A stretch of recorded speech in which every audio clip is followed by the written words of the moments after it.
Hello, I'm Drake Amendola. I'm Phil Romano. And you're listening to Here's Looking at Yul, kid.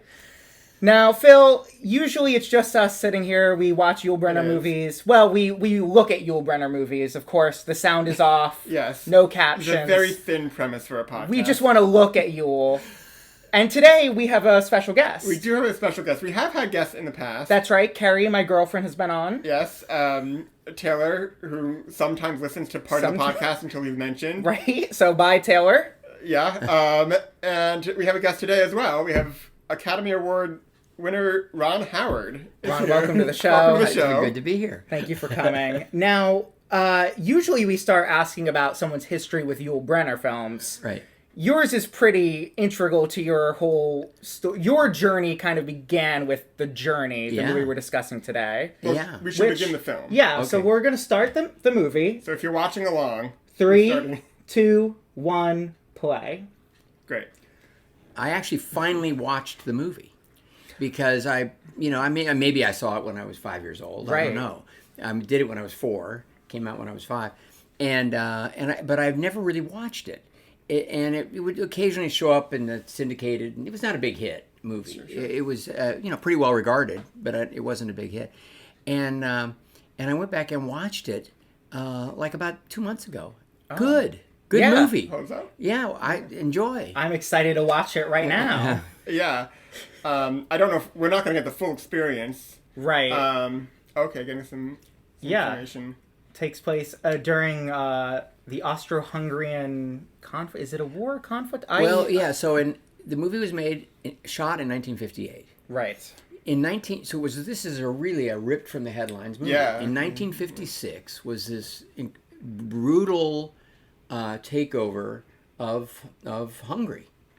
And this was the Iron Curtain slamming down.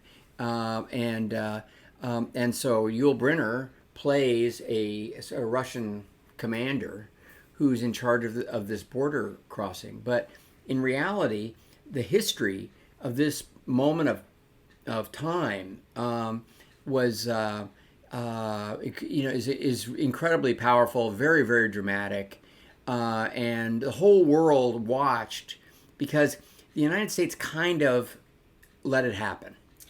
As they've done before, and they kind of let it happen, and so in Hungary, there's a sense of hurt around the fact that there was sort of a threshold moment where maybe the United States could have intervened in some way, and the West in general, and they allowed the Soviet Union to continue its expansion with real brutality.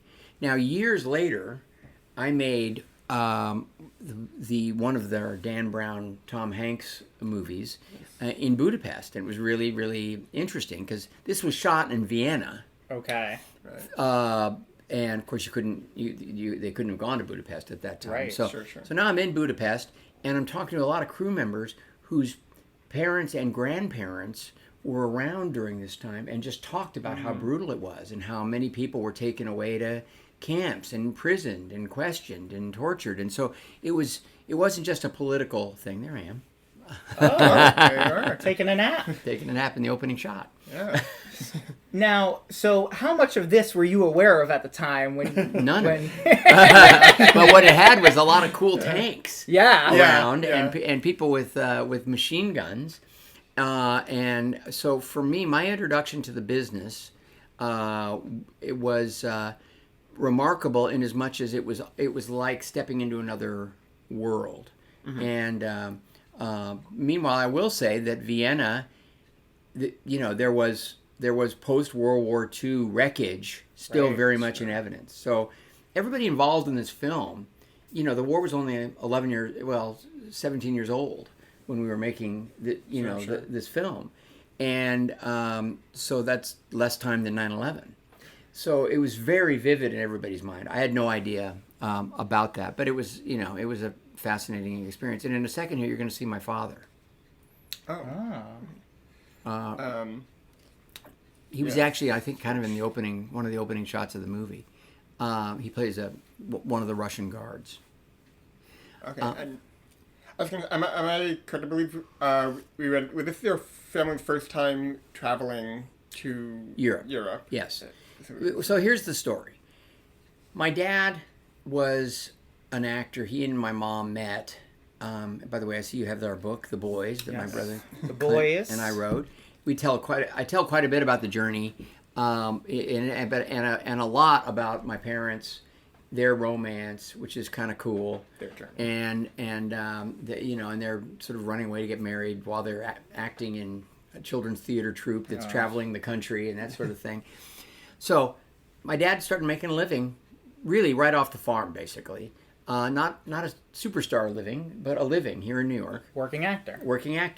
And then the Korean War happened, and he was about to be drafted. So instead of being drafted, he did what a lot of people did, which is enlist, which became a 4-year commitment, but you had a little more control over what your future might be. Right. And he managed to get into special services, which took him out of the business just as his career was starting to take off. And he always resented that a little bit. But it did give him sort of 4 years of this amazing experience where he directed a lot of theater and essentially was kind of entertaining the troops at the bases and things like that. So that was his life. He came out of that and went back to work and started getting work again. And what actors had to do in New York at that time was the thing called making the rounds, which was you walked from casting director to casting director and just showed up, hoping that they might have something. There may be an audition brewing for a play or a movie or a TV show. Live TV was a big thing here then. And my dad had been directing also in the summers a lot of theater, summer stock. And he had noticed that I had started picking up the dialogue and mimicking it. And so we had a scene from the play Mr. Roberts, which Henry Fonda and Jack Lemmon did the movie, but it had been an important, successful show. Sure. And my dad had toured in the touring company of it with Henry Fonda. In the cast. And so, but now he was directing it, and I was picking up on some of the dialogue, and he thought that was funny. So we did a scene between Henry Fonda and Jack Lemmon, only I played the Jack Lemmon part. And at years old? 3, yeah. And people thought it was adorable, and I actually remember doing it like in people's living rooms and stuff, just for fun. And I remember, the grown-ups are laughing at me in a good way. That's nothing feels better than they're paying attention to me, and it's good attention. That's right. It was great. So this is kind of a long story. However, it has everything to do with me being in this movie. What he was making the rounds, and he went into the MGM offices. This is an MGM movie, and knew the casting director, but it was swarming with kids, little kids, and so he couldn't get in to see the casting director. So he left a note. He said, trying to be kind of say something quippy so that casting director might remember him. He said, Rance Howard stopped by, curious if there's anything going on I'd be right for. By the way, I have a son who's a fine actor. So, and he left his number, of course, and they called and said, well, why don't you bring your son in? So I went in, and I did the scene for Mr. Roberts. I don't remember this at all. And they liked that, and apparently they said, asked him, do you think he can do anything else? And my dad said, I really don't have any idea, but let's see. So they got some sides, and this is not a part with a lot of dialogue, but there was some dialogue in it. And we went in and did it, and apparently they liked that. I still have no memory of that. Then they said, well, we better do a screen test just to see how he reacts to cameras and crew and all that. He's only, I was still 3 this time. Yeah. And, okay, so now we're getting ready for this. And this part I do remember because in our apartment in Queens, my dad got his friend. Queens represent? Yeah, absolutely. To come over. And we put a bucket, my sand bucket pail, for the park, on a string, on a broomstick. And he held it over, and he would shake it while we were doing the line so that I wouldn't look at it. And then my mom had a box of cereal or a shoebox or something that she was kind of pretending was a camera. So she was getting in my face. It was a little bit like Tiger Woods' dad yelling in his backswing when he was practicing. But this was just to get me to only look at the other actor and zone out all this other stuff and be in the scene. So I do remember that rehearsal, and I do remember just a little bit of the screen test, just a little. But I just remember not being nervous or anything, and I got a part. And they said, well, you'll bring you over, Rance. You can play a small part as well. And that way, Gene, and there I am, with Flip Marks, who's played my older brother. Stylish outfit. I've got I got a few pictures of that around the house. Yeah. Cheryl, my wife, likes that outfit. Yeah. So anyway, they felt like, wow, do we want our kid to be a kid actor? Sure. Probably not. But they'll pay your way over. They'll let me, Gene, my mom, go along as the guardian for Ronnie. Right. We'll put his money in the bank for start a college fund. And it's our only chance ever probably to go to Europe. I mean, we're broke. How would we ever get to Europe? And so they decided to take the leap. And the thing that I do remember, but that they recognized, was that I thought it was a hoot. I just thought it was a blast. And part of it was Yul Brynner. Well, great, because he's the man we're here to talk about. Yes. So Yul Brynner obviously has this mystique around him. He's got that stern gaze. He's just got an air of mystery around him. In real life, we don't know much about his personal history. He kind of gave different answers as to where he was born, his history. Right. He's kind of an enigma. Mm-hmm. You might be able to shed some light on this. I probably can't, because I've read the same accounts you have. Sure. His daughter did give me some great photographs that he took.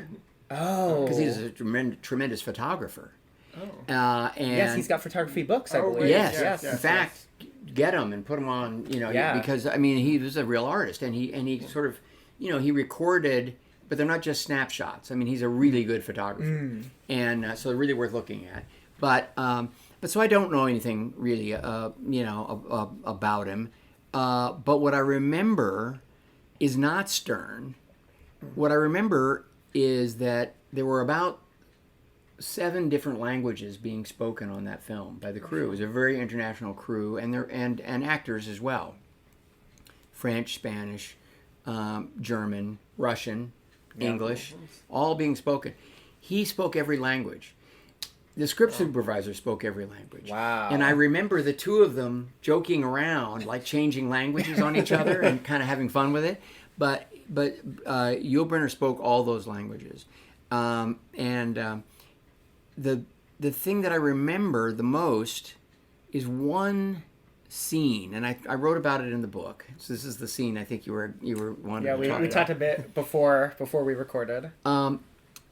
It's a scene where he gathers around all of these people who are being detained because they may or may not have the correct papers to have access out of. I think they're trying to get out of Hungary. Sure. But what they really are is they're really looking for Jason Robards, who is a spy, and he's trying to get out. They'd like to find him. And so they're detaining everybody. And so there's this scene around a table where he's basically introducing himself, and he's got vodka. And he's pouring himself shots and taking a couple of shots during the course of the scene and saying, this should be nothing. I'm sure it's no problem. But he's also intimidating everybody. And I was in the scene. Everybody, who was on that bus and who's going to be detained is sitting in this room. All these great actors, E.G. Marshall and Jason Robards, and it just goes, David Morley. It goes on and on. But he takes the shot, and then the second shot, he bites the glass. So, he's really a mofo. It's like, that's as badass a thing as you can do, is take a shot and eat the glass, right? And so he's just letting people know he's no soft touch. And he does that, and he must have seen my eyes just kind of bug out of my head, because as soon as we were over, he said, Ronnie, come over here. I remember sitting on his knee, right here. He says, this is sugar. This is not real glass. I want to taste this at home, taste it. And he made me lick it. And I remember licking it. Right now, as I'm telling you, I can vividly recall licking this little glass. Yeah. And he said, you would never bite glass. Never. this is a prop. He said it like 4 times just to make sure that it got through. And you know what? I've never eaten a shot glass. No, that's good. No, yeah. And never eat glass. Just eat pure sugar. Well, you brought up the book, The Boys, your book with your brother Clint, which people can now buy in paperback and audiobook, hardcover. Yes. HarperCollins. HarperCollins. Yeah. Now, we refer to ourselves as the boys when we make this podcast. What I want to know is, you guys obviously had the name first. Is there room enough in this town for 4 of the boys? So there's a whole TV show called The Boys. Oh, that's a good point. I mean, there's a lot of... That's true. None of us invented The Boys. That's true. So we can all share comfortably. None of us can claim ownership. Maybe I have to go out, go ask Amazon. But it's what my mom used to call my brother and I. Okay. Bring the boys over here. It's time to eat. Not to go back too much on topic, but did you stay in touch with Yul after this film? No, never ever saw him again. You know, would admire him in movies. Thought Westworld was incredible, but do not think we ever crossed paths again. And which again, you know, I had really fond memories of him. It would have been a blast to see him. But I also remember him. You know, like we had this midway party. I think it was like halfway through the production, or it might have been a wrap party, and it was on the frickin' Danube. I mean, it was this cool thing, and just the way he kind of naturally held court, you know. But it was I never felt like he was strutting around, or you know. Now Deborah Carr stars in this, and of course this is after The King and I. Yes. So this was, I'm sure they were, as a studio, very disappointed that this wasn't a big blockbuster, because they had the reunion from the King and I, but a very different tone, obviously. Sure. I have really no memories of Deborah Carr. Not that she wasn't nice, I just didn't have any scenes with her, and you know, but Ann Jackson played my mom, and E.G. Marshall, great character actor, played my dad, and Eli Wallach, the famous character actor, was married to Ann Jackson, and he was around all the time because he wanted to hang out in Vienna. Also. Now, at this age, did you recognize any of these people from films you'd seen? No, or was it just like, oh, here are these grown-ups, we're all having a laugh? The only movie I'd ever seen at that point was a B-Western that my dad had been in, where he played a bad guy. He actually had to go AWOL from the Air Force for 2 weeks. He must have been a pretty good guy, because everybody just looked the other way. So he could go play the bad guy in this Western called Frontier Woman. And I remember going to the drive-in movie and seeing it. And seeing him get shot and sort of fall over the banister like they always do in the B-Westerns. Like, why would you get shot and fall forward sure. to go over the banister? But they always did, and so did he. After this movie wrapped, we did the thing, which was the reason that all my parents wanted to do the project, which was we got to see some of Europe. So I remember going to Venice. We went to Paris and went to London. And that's where I remember seeing my first real movie, which was in London, a big screen version, probably the Leicester Square Cinema, and it was Around the World in 80 Days. And I remember thinking that was pretty cool. Yeah, that feels more like a movie that a 4-year-old would enjoy. But I don't ever remember seeing The Journey even. I'm sure I must have. I'm sure we must have gone. Sure. Yeah. So was it weird seeing a movie that neither you nor your father were in? It was. I thought Around the World in 80 Days was the greatest. I think when we got home, I asked him if we could see it again. But right before we flew to make this movie, here's The Resistance. This is a good movie. It's a great director, Anatole Litvak. You know, he's an Oscar-winning director himself. And I remember him with his accent, and there were a lot of accents and a lot of languages being spoken, as I said. But right before we left to go do this, like literally, my birthday is March 1st. I think that's my mom's birthday. Is that right? Yeah. Oh, my daughter Bryce is March 2nd. So we're nice. all bundled up there. But we went to see Little Abner on Broadway, which was a hit musical. There I am. And very excited. So many ducks. Well, look at tanks. The tanks, ducks, tanks.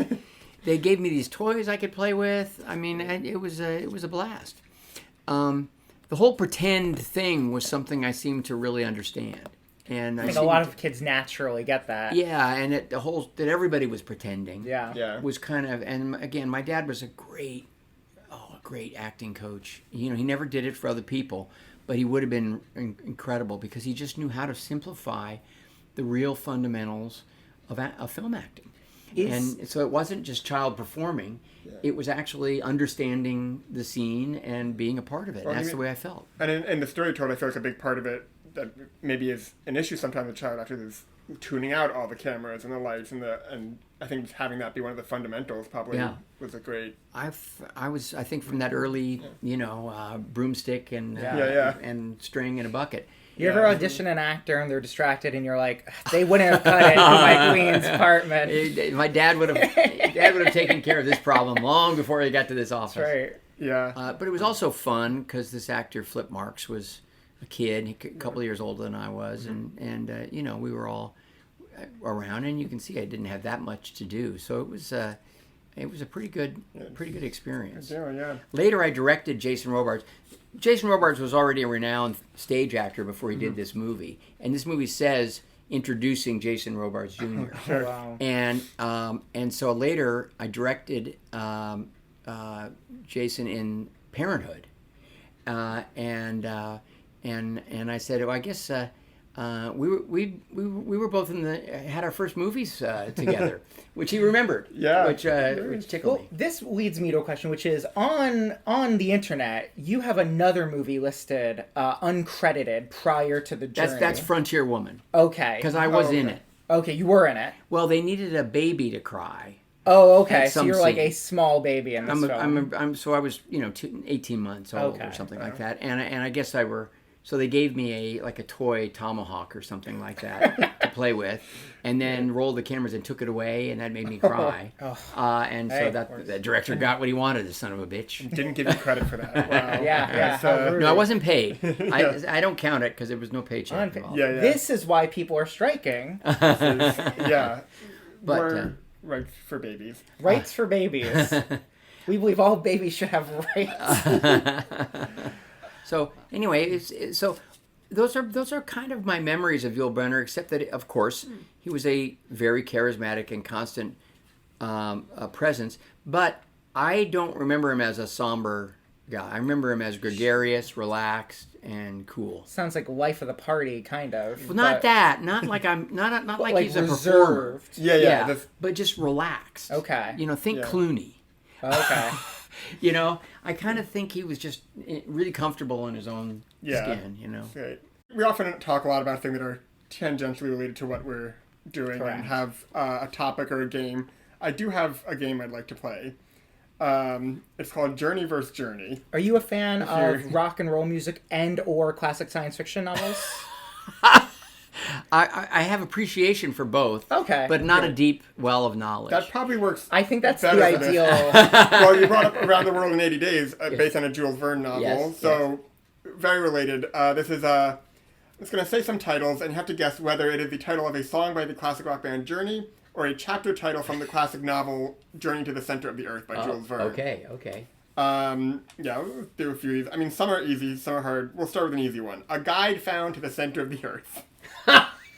That's a song. I know it is. I know they went for it. No?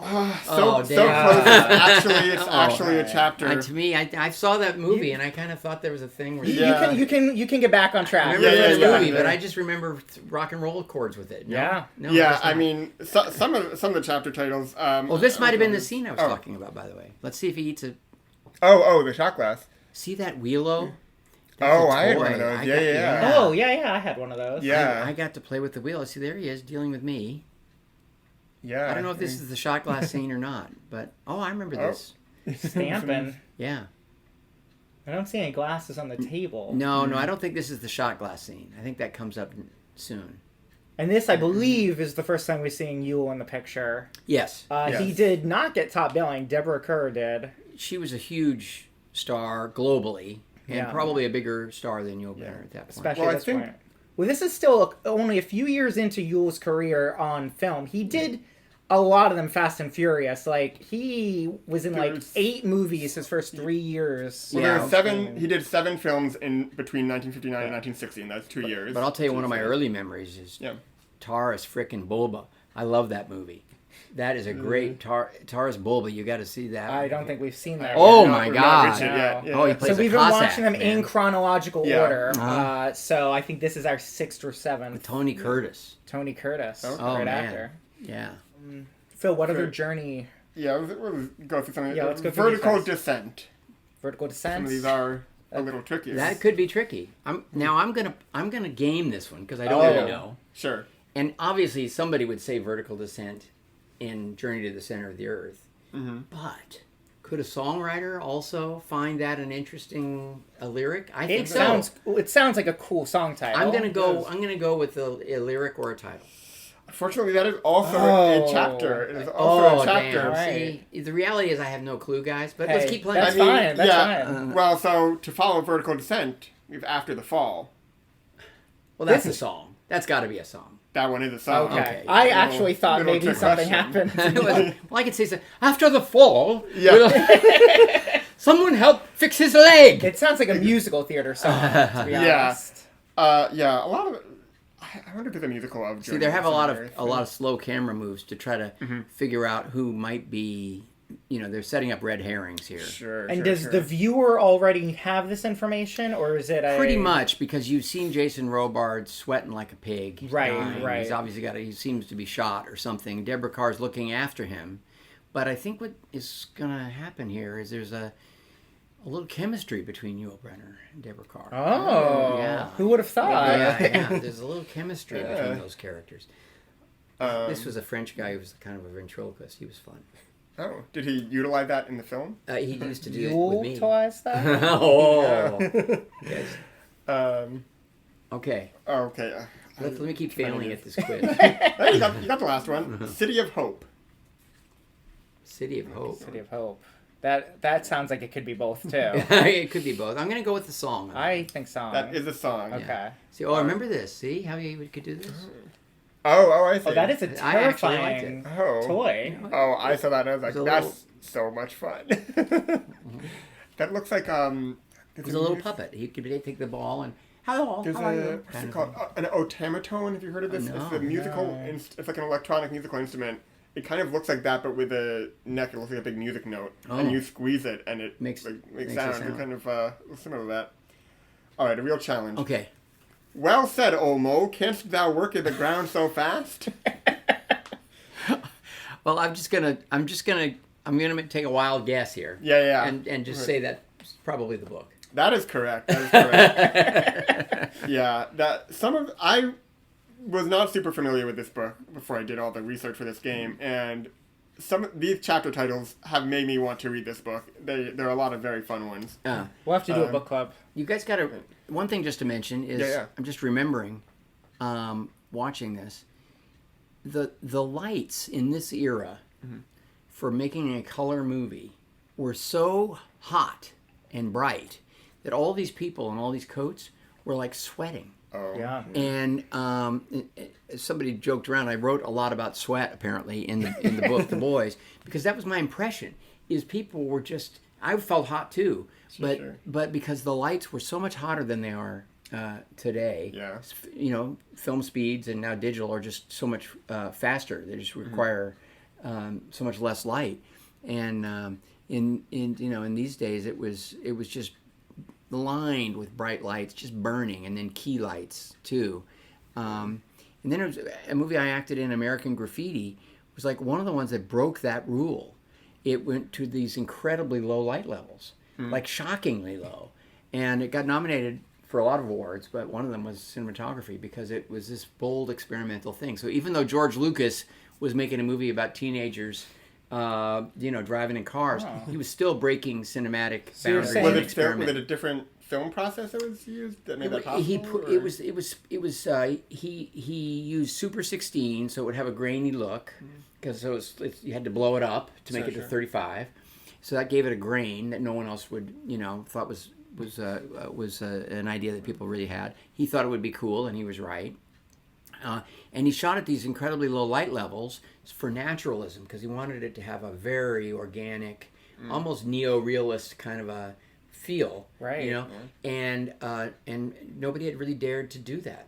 So you're saying this guy George Lucas was it? Kind of changed movie making. Yeah, beginning even before he changed movie making. He was changing movie making before you really knew what was going on with him. He knew a thing or two. Yeah, even then, even at age 28. Now, you, of course, started your journey in the journey as an actor, but you've gone on to direct, produce. You directed your first film in 1977. Yes. Now, Yul Brynner was still working around then. I noticed you didn't cast him. What was he just not right for any of the roles? Something tells me Yul was not ready to star in Grand Theft Auto. Find that an interesting challenge for him. Sure. Yeah. Also, I think Yul liked money. We had none. I say. That's fair enough. When I made that movie for Roger Corman, famous low-budget film producer, launched the careers of Peter Bogdanovich, Martin Scorsese, Francis Coppola, Jim Cameron after me, Jonathan Demme a little bit before me, Joe Dante, famous director, and I got to make my first movie for him. But the budgets were so tight that he took almost pleasure. It was almost like sadistic pride in how much everyone had to hustle. And I remember begging him for 25 more extras for this big crowd scene we were supposed to do at this Destruction Derby finale. And the movie was going along great, you know, and I said, we're ahead of schedule, we're ahead of, our budget's good. If we could just get 25 more extras, it would make a world of difference. He said, no. And I finally got very frustrated. I admired Roger, liked Roger, but I was getting upset. I said, why, really? I mean, this seems unreasonable to me. And he just put a hand on my shoulder, and he said, Ron, here's the thing. If you do a good job for me on this picture, you'll never have to work for me again. But you're going to have to do it with 50 extras, not 75. Sure. And that was it. So I don't think we could have. I don't think he ever would have paid for Yul Brynner. If we did, that movie cost $603,000. Yul would have gotten $575, and we would have been trying to make the movie for $28,000 somehow. Yeah, get one extra in the background, just like wandering around. One extra for the entire picture. Exactly. Yeah, the same one. So which movies have you guys watched and looked at so far? So we watched Port of New York, The King and I, The Ten Commandments, which we had to split over three episodes. Yeah. Anastasia, the Brothers Karamazov. I forgot about Anastasia. Yeah. And the Ten Commandments was that Cecil B. DeMille? He produced it. He didn't direct it himself, I don't think. He was pretty old. He was pretty old, but he had directed another movie called The Ten Commandments, like 30 years before that. That's what I'm thinking. It was a remake, so he produced it. Same with this picture, I think, was also Cecil B. DeMille, right? Or is that the one we watched? No, the last one. Sorry, The Buccaneer. I never saw that. Cecil B. DeMille produced it. Yeah. And it was made a remake of a movie he had directed. Got it. Yeah. Right. Yeah. Look at this noir lighting. Oh yeah, that's a cool shot. The way the lighting looks, the colors in this movie are really, like, you would not get this kind of color in a movie today, even if you it's really tried good to recreate it. And of course, it was a European crew, so this is interesting in that it doesn't really have a Hollywood look for the period. It has a more European look. It's a bigger budget and it's a little glossier than that sort of European neo-realism of the 50s. But it has more naturalism and the tones are different, a little darker, and it's beautifully made. Now we do have one more game if you're down for it. Okay. This is yours or ours. We're gonna read the names of awards, and you have to tell us: did you win this award, or did this podcast win this award? Okay, great. Yeah, great. The Academy Award for Best Director. I did win that. Yes. That was you. Okay. Did you guys win that also? We didn't. So it's not a tie. It's not a tie. Okay. It's not both. Yes, correct. Okay. You got that one right. The Golden Globe Award for Best Actor in a Television Series, Musical, or Comedy. Did I win? I don't think I won that. Did I win that? According to Wikipedia, you know what? Henry Winkler and I shared it one year. Oh, okay. That's what it was. Yes, For Happy Days? Yes. Okay. The Producers Guild of America Milestone Award. You guys are too young for a Milestone Award, so I'm going to guess that's me and Brian Grazer. That one was also you, yes.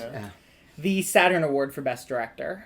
Have you guys directed anything? We have not really. I think I probably got that one too. The Emmy Award for Outstanding Children's Animated Program. Yes. Yeah, yes. That was you. This is live action.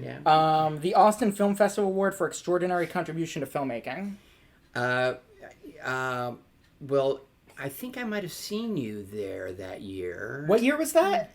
I don't know, 2008 or something. I think we missed that year. No, yeah. I think I was in high school. I was I guess studying. it's me then. I think it must be That me. was you. Michael Keaton flew in to give me that award, which made me very proud.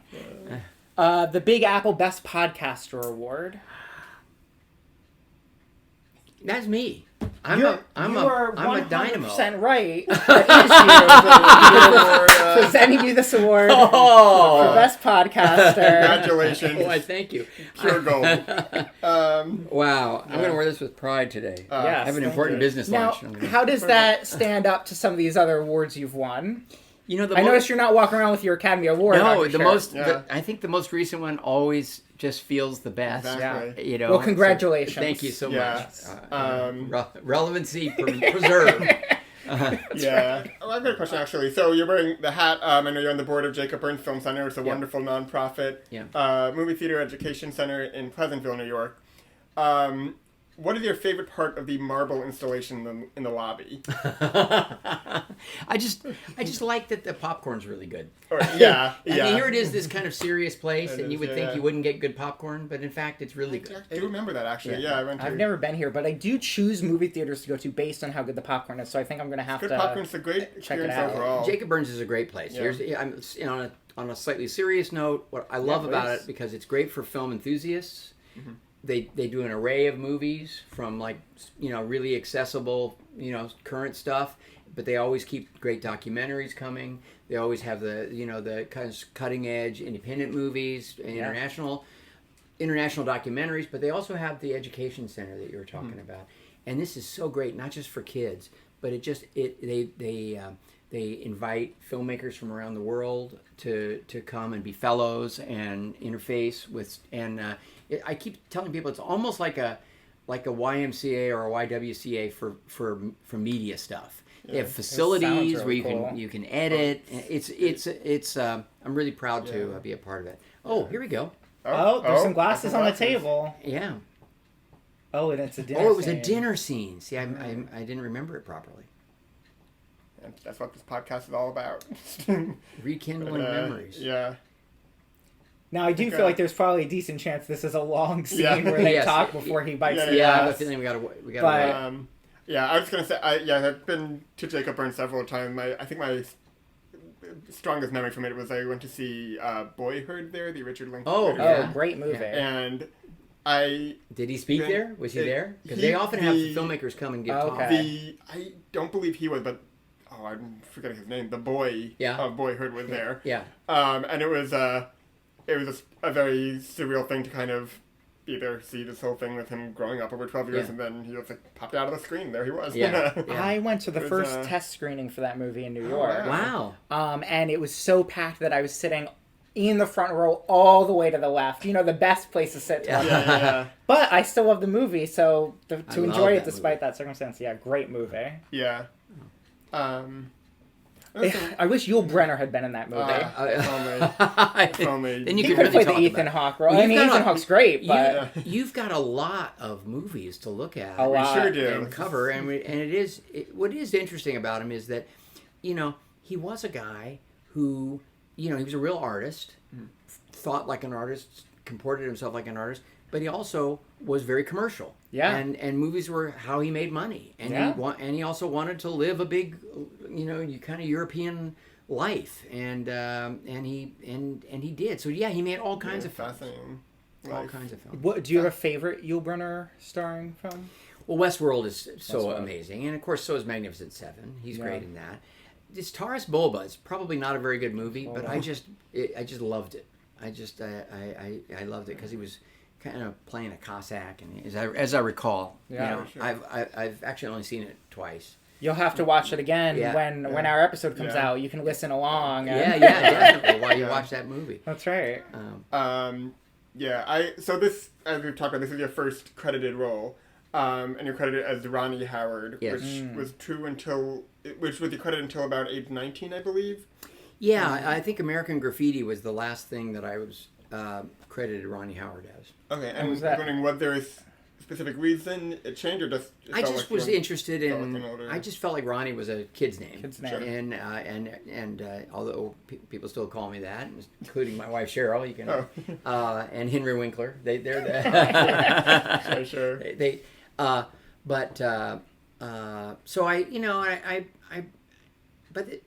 very early on, by about age 10, I knew I wanted to be a filmmaker, and so a lot of it was a concern that I would somehow be sort of pigeonholed and trapped and typecast. Want to be taken seriously, kind of appropriately, And so I think I tried on American Graffiti. I tried to get them to. I'm just trying to see. He just took a shot. Is he going to bite the glass? Let's just see. They do.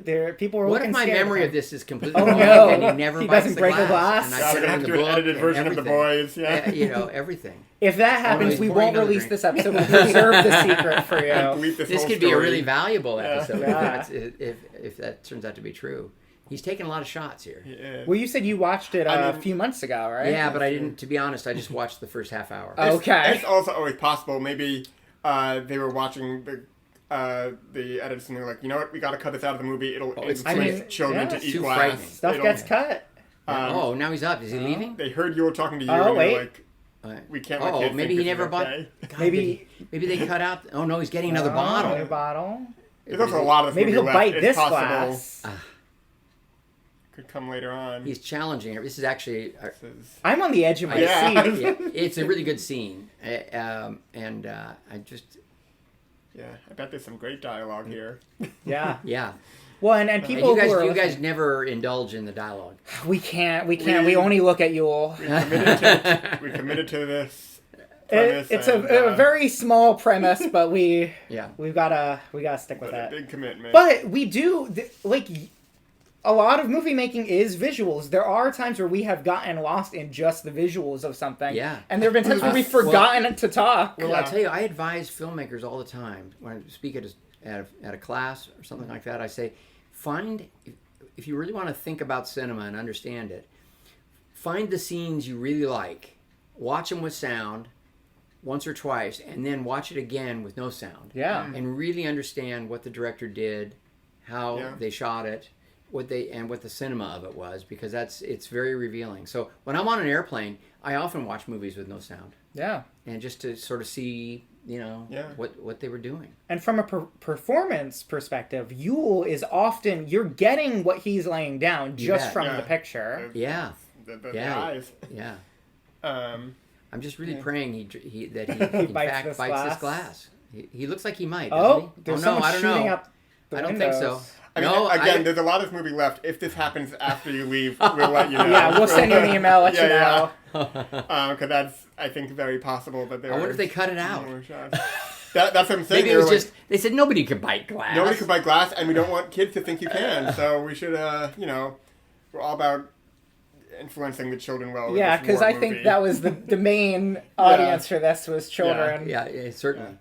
If I can ask another unrelated to your question, almost exactly a year ago today, on Stephen Colbert, let's do like one or two, you had talked about how you had just officiated your daughter Paige's wedding. Yeah, that's true. Congratulations, Paige. Thank you. Congratulations, Paige. Happy anniversary. And Tim. And Tim. And you had kind of put a joking thing out to the audience saying, you still had your license. Have you officiated any more weddings since then? No, but I keep thinking that the license still has value. The strike has got everyone paralyzed, and this might be a good moment. True. To just advertise the fact that I'm legit. Yeah, you might need some work. There you go. A little something for the officiant. Yeah, exactly. Yeah. Tip. I think a tip is customary. You do the. Did Paige and Tim give you a tip, or compensate for that? Well, you're not supposed to. I don't think they did, because you're not. If you're officiating a wedding, you're not supposed to weep openly. Oh, sure. And not be able to get the words out. Sure. So I think they kind of we sort of needed a take two. Oh, sure. Yeah. Well, that kind of leads to my part 2 of that, which is I have a friend. We both have a friend coming up who has a wedding, and I've been trying to convince her to let me officiate it. Yeah. I am ordained and everything. Oh. So that I have more of a case. Do you have any advice for officiating a wedding? I would tell your friend, go for that. It's really great. It's because depending on the tone of it. In all honesty, it was a blast. I'm so grateful they allowed me to do it. My son Reed and his wife Ashley, when they got married, they asked my dad to officiate. And this was about a year before he passed away, but he was still very vital. I was so proud of all of them that they allowed this then sort of 87, 88-year-old guy to officiate the wedding. And he did a great job, and he made it really special. Yeah. When Bryce and her husband Seth were married, they had their best friend officiated, and it was great. So I'm a big advocate. I think I like the personal practice. Touch. I think if I ever get married, it'll be the same. So you hear that, Christine? I should do it. Not Phil. We'll talk. All right. Well, we know you've got to get going, probably right? get going. So we'll stop here. Thank you so much for coming on and chatting with us. We appreciate the stories. And confirm for me that we'll let you know later on. We'll let you know. I have a weird feeling that they may have. Maybe could be wild. It could have been. That would be crazy. We'll find out. We'll see. Right. Okay. Thank you so much. And we're back. Thank you again to Ron Howard, who was very generous with his time and his stories. Was. Thanks, Ron. Thank you, Ron, friend of the show. Okay, we got to get back into this movie, though. Because this is what everyone's here for. We are at 45 minutes and 40 seconds. How many listeners do you think we just lost? Probably a few, but those who are left, we got to continue going on entertainment. Okay, 45 minutes, 40 seconds. So we're going to count you in and then press play along with us. Yeah. I mean, also, listen, if we should have said this at the top of the show. You don't have to watch along, but it's appreciated. Yeah. 3, 2, 1, play. All right. And now, if you are watching along, you should watch along with us. We are keeping an eye out for Yul eating a shot glass. Yes. So when Ron left, he had this vivid memory of Yul taking a bite out of a shot glass. He did. So we are keeping an eye out to see if that actually happens. That way we can let everybody know. Should I text his assistant? Yeah, I think so. I think probably give him a call, get him back on. Yeah, right? run back here. No, but we should say Ron came all the way to your apartment. He did. There was a live in-person interview. If you are not watching this on video, this is our first video episode. Right, and now we've moved back to just audio because the video is for our very special guest. Yeah, if you win an Academy Award, you get a video on our podcast. Correct. So if you're watching the full version on YouTube that includes the video, we're not on video anymore. And if you're not, you can go on YouTube and watch the video, and you might not have any idea what we look like, but you'll see Ron win his award. You will. It'll be great. Go back and watch that. A lot of great moments. YouTube, I believe the YouTube account's name is. That's good. That's easy. Yeah. YouTube. Yeah. Who's this? I mean, this person has been shown dozens of times already. So you were not paying attention. I was. But we were giving Ron our attention. Listen, I'm not looking at other people. No. We're here to look at Yul. We're here to look at Yul. Well, and this time Ronnie. we were looking Ronnie at Ron. Howard. Yeah. Oh yeah, no, I've seen this guy. Deborah, I was shocked to learn that Deborah Carr's name is pronounced Deborah Carr. We need to re-edit our entire King and I episode, probably. During the show, I've called her Deborah Kerr, and so Ron taught us something new. Yeah, I'm sure we're not the first to do that. Probably not. But hey, and I'm excited to see all these films he was telling us about. Mm-hmm. Westworld. Is it Tabula Rasa? Tabula Rasa is different. It's similar. Yeah. That looks like a little cloud with eyes. It does look like a little cloud with eyes. We've never gone to a filming location of any of Yul Brynner's movies. We haven't. Should we go to Vienna? should we invite Ron to come back to Vienna with us to re-journey the journey? That'd be fun. Because that was his first Europe trip, and now his latest Europe trip. Yeah. Ron, let us know if you want to go to Vienna when you listen back to this one. Yeah, we're in. I do like the idea that the first filming location we go to would be Vienna and not the one from Port of New York. Well, do we know that Port of New York filmed in New York City? I think it did partially. It must have partially, yeah. It was, We could go there right now during the podcast. We could grab this mic, take a walk. We could. We're not going to. We're not going to. Folks, I'm so sorry. This has all been the Code Open. Phil usually sings our theme song at the top of the episode. Phil, after this very long Code Open, why don't you officially start the show? We were supposed to have a guest and his name was Ron, but he did the cold open and now he's gone. So we still gotta watch the rest of the movie, and that's okay, cause it's gonna be groovy. Here's looking at you, kid. Here's looking at you, kid. We know that you're cool, kids, cause you're listening to Here's Looking at You, Kid. Boom. That's the best theme song I've done. Honestly? Well, a lot of it was episode specific, but some of that I think we might cut that out. We could use that chorus and do the beginning for each episode. I like it. Look at all this stuff. What a great episode this has been. Now, of course, we're watching The Journey. We are. 1959.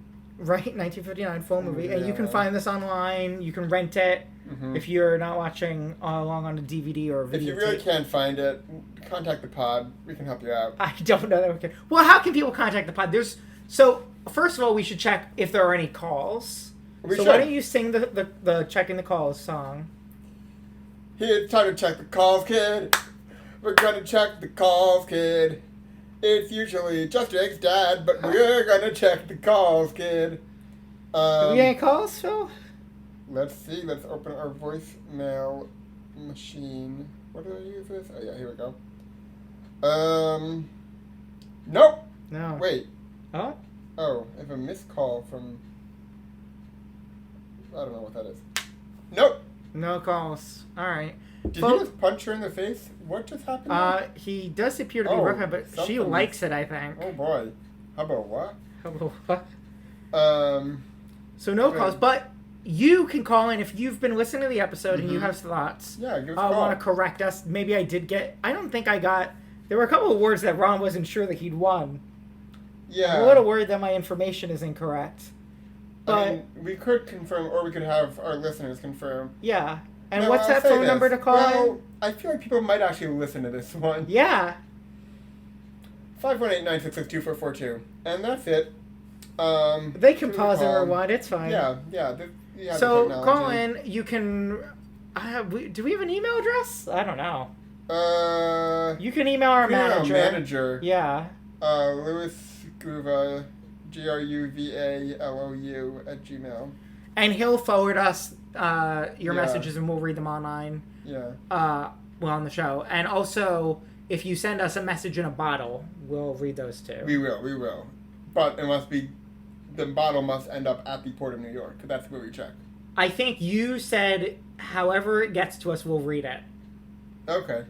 In the past. Oh, about the right? Yeah, that was I sure did. So, Phil, we're watching The Journey. And it's been a journey. It sure has. What memorable journeys have you gone on in your life? Have you ever been to Vienna? To Europe? I have been to Europe. I've not been to Vienna. I'd say one memorable journey relatively recently we both went on. Oh.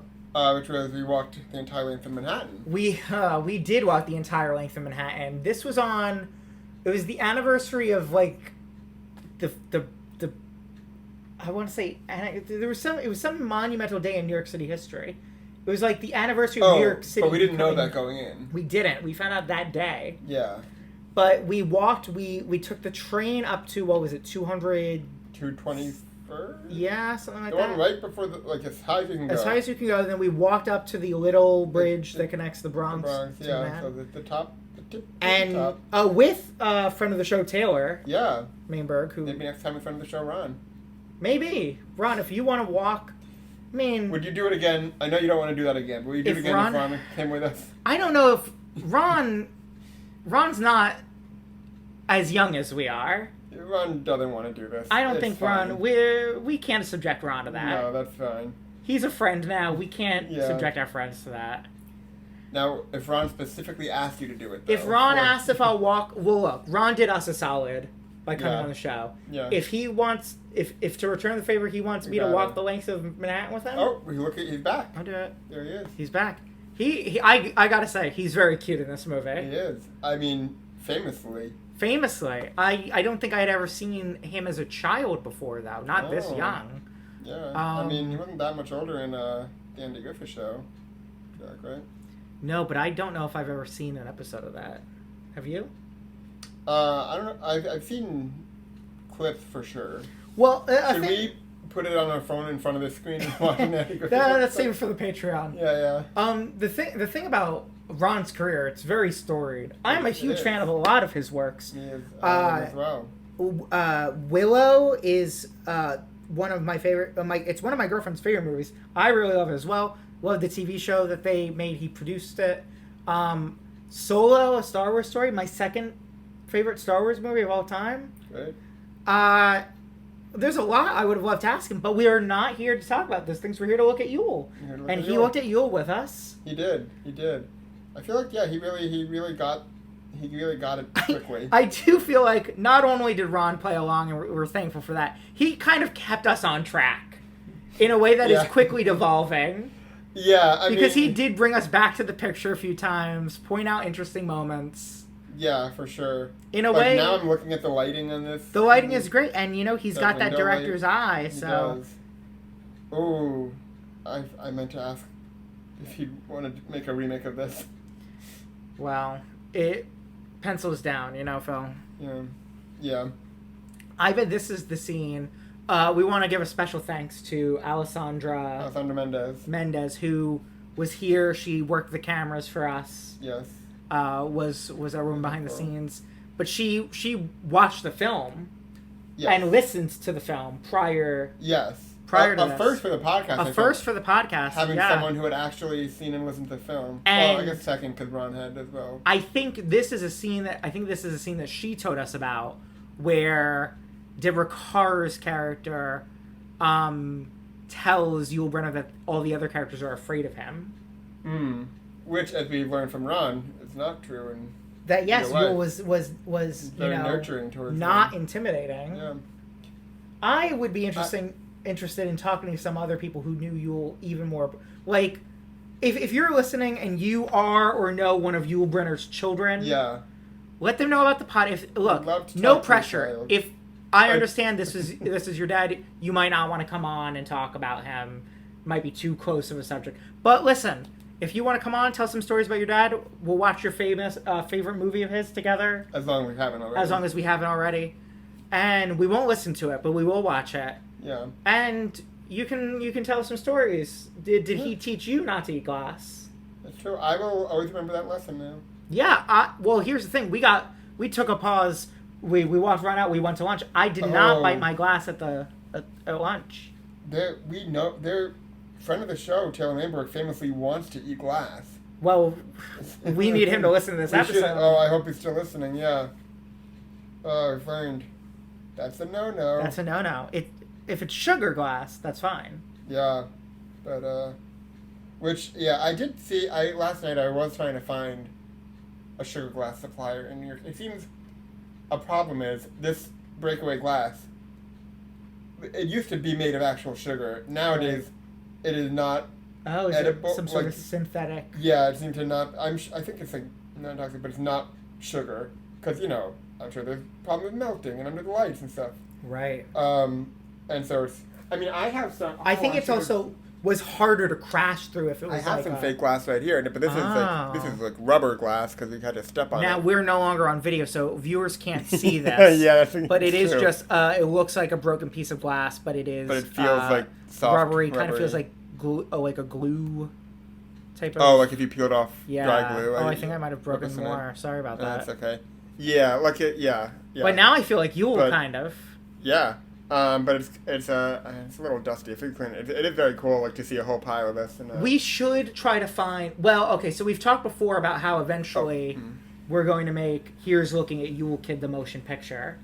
Yep. So I think one of the things we should do in the motion picture, eat glass.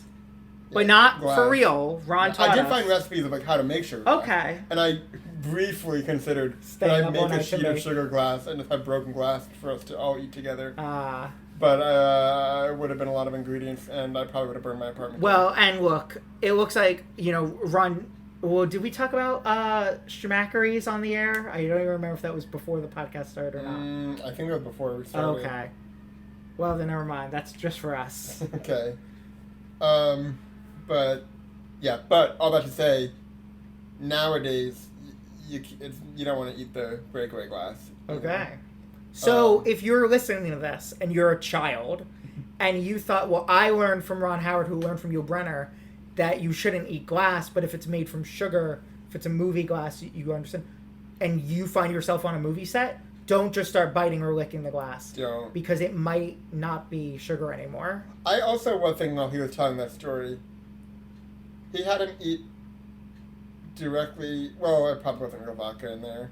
Well, I was wondering that as well, but we don't know if that's from that scene where he's drinking vodka. I mean, that was. I thought he said it was right after they filmed that scene. You're right. It was like he was like, yeah, don't. It's. Now I want to look something up about someone in this before I say what I'm about to say. Someone in this film. Someone in the film. I'm wondering if someone is. Okay. So, Flip Mark, who plays Ronnie Howard's older brother, is still around and seems to be a New York person.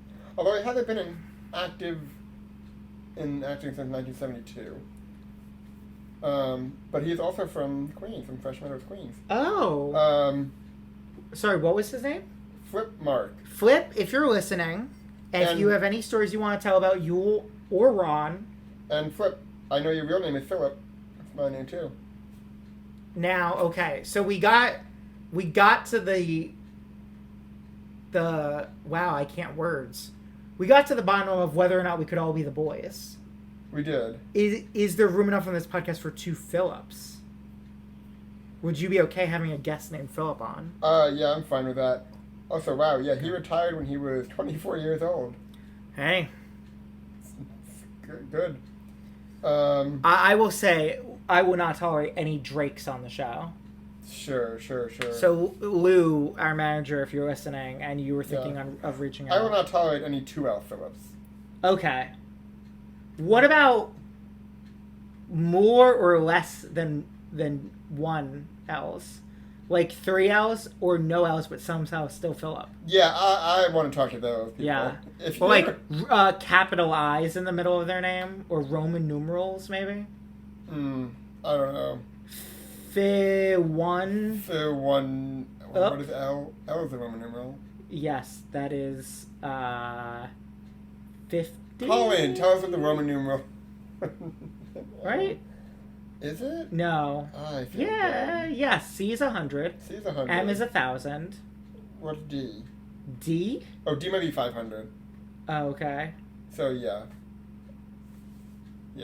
I'm going to say that's correct. Folks, call in if we don't know our Roman numerals.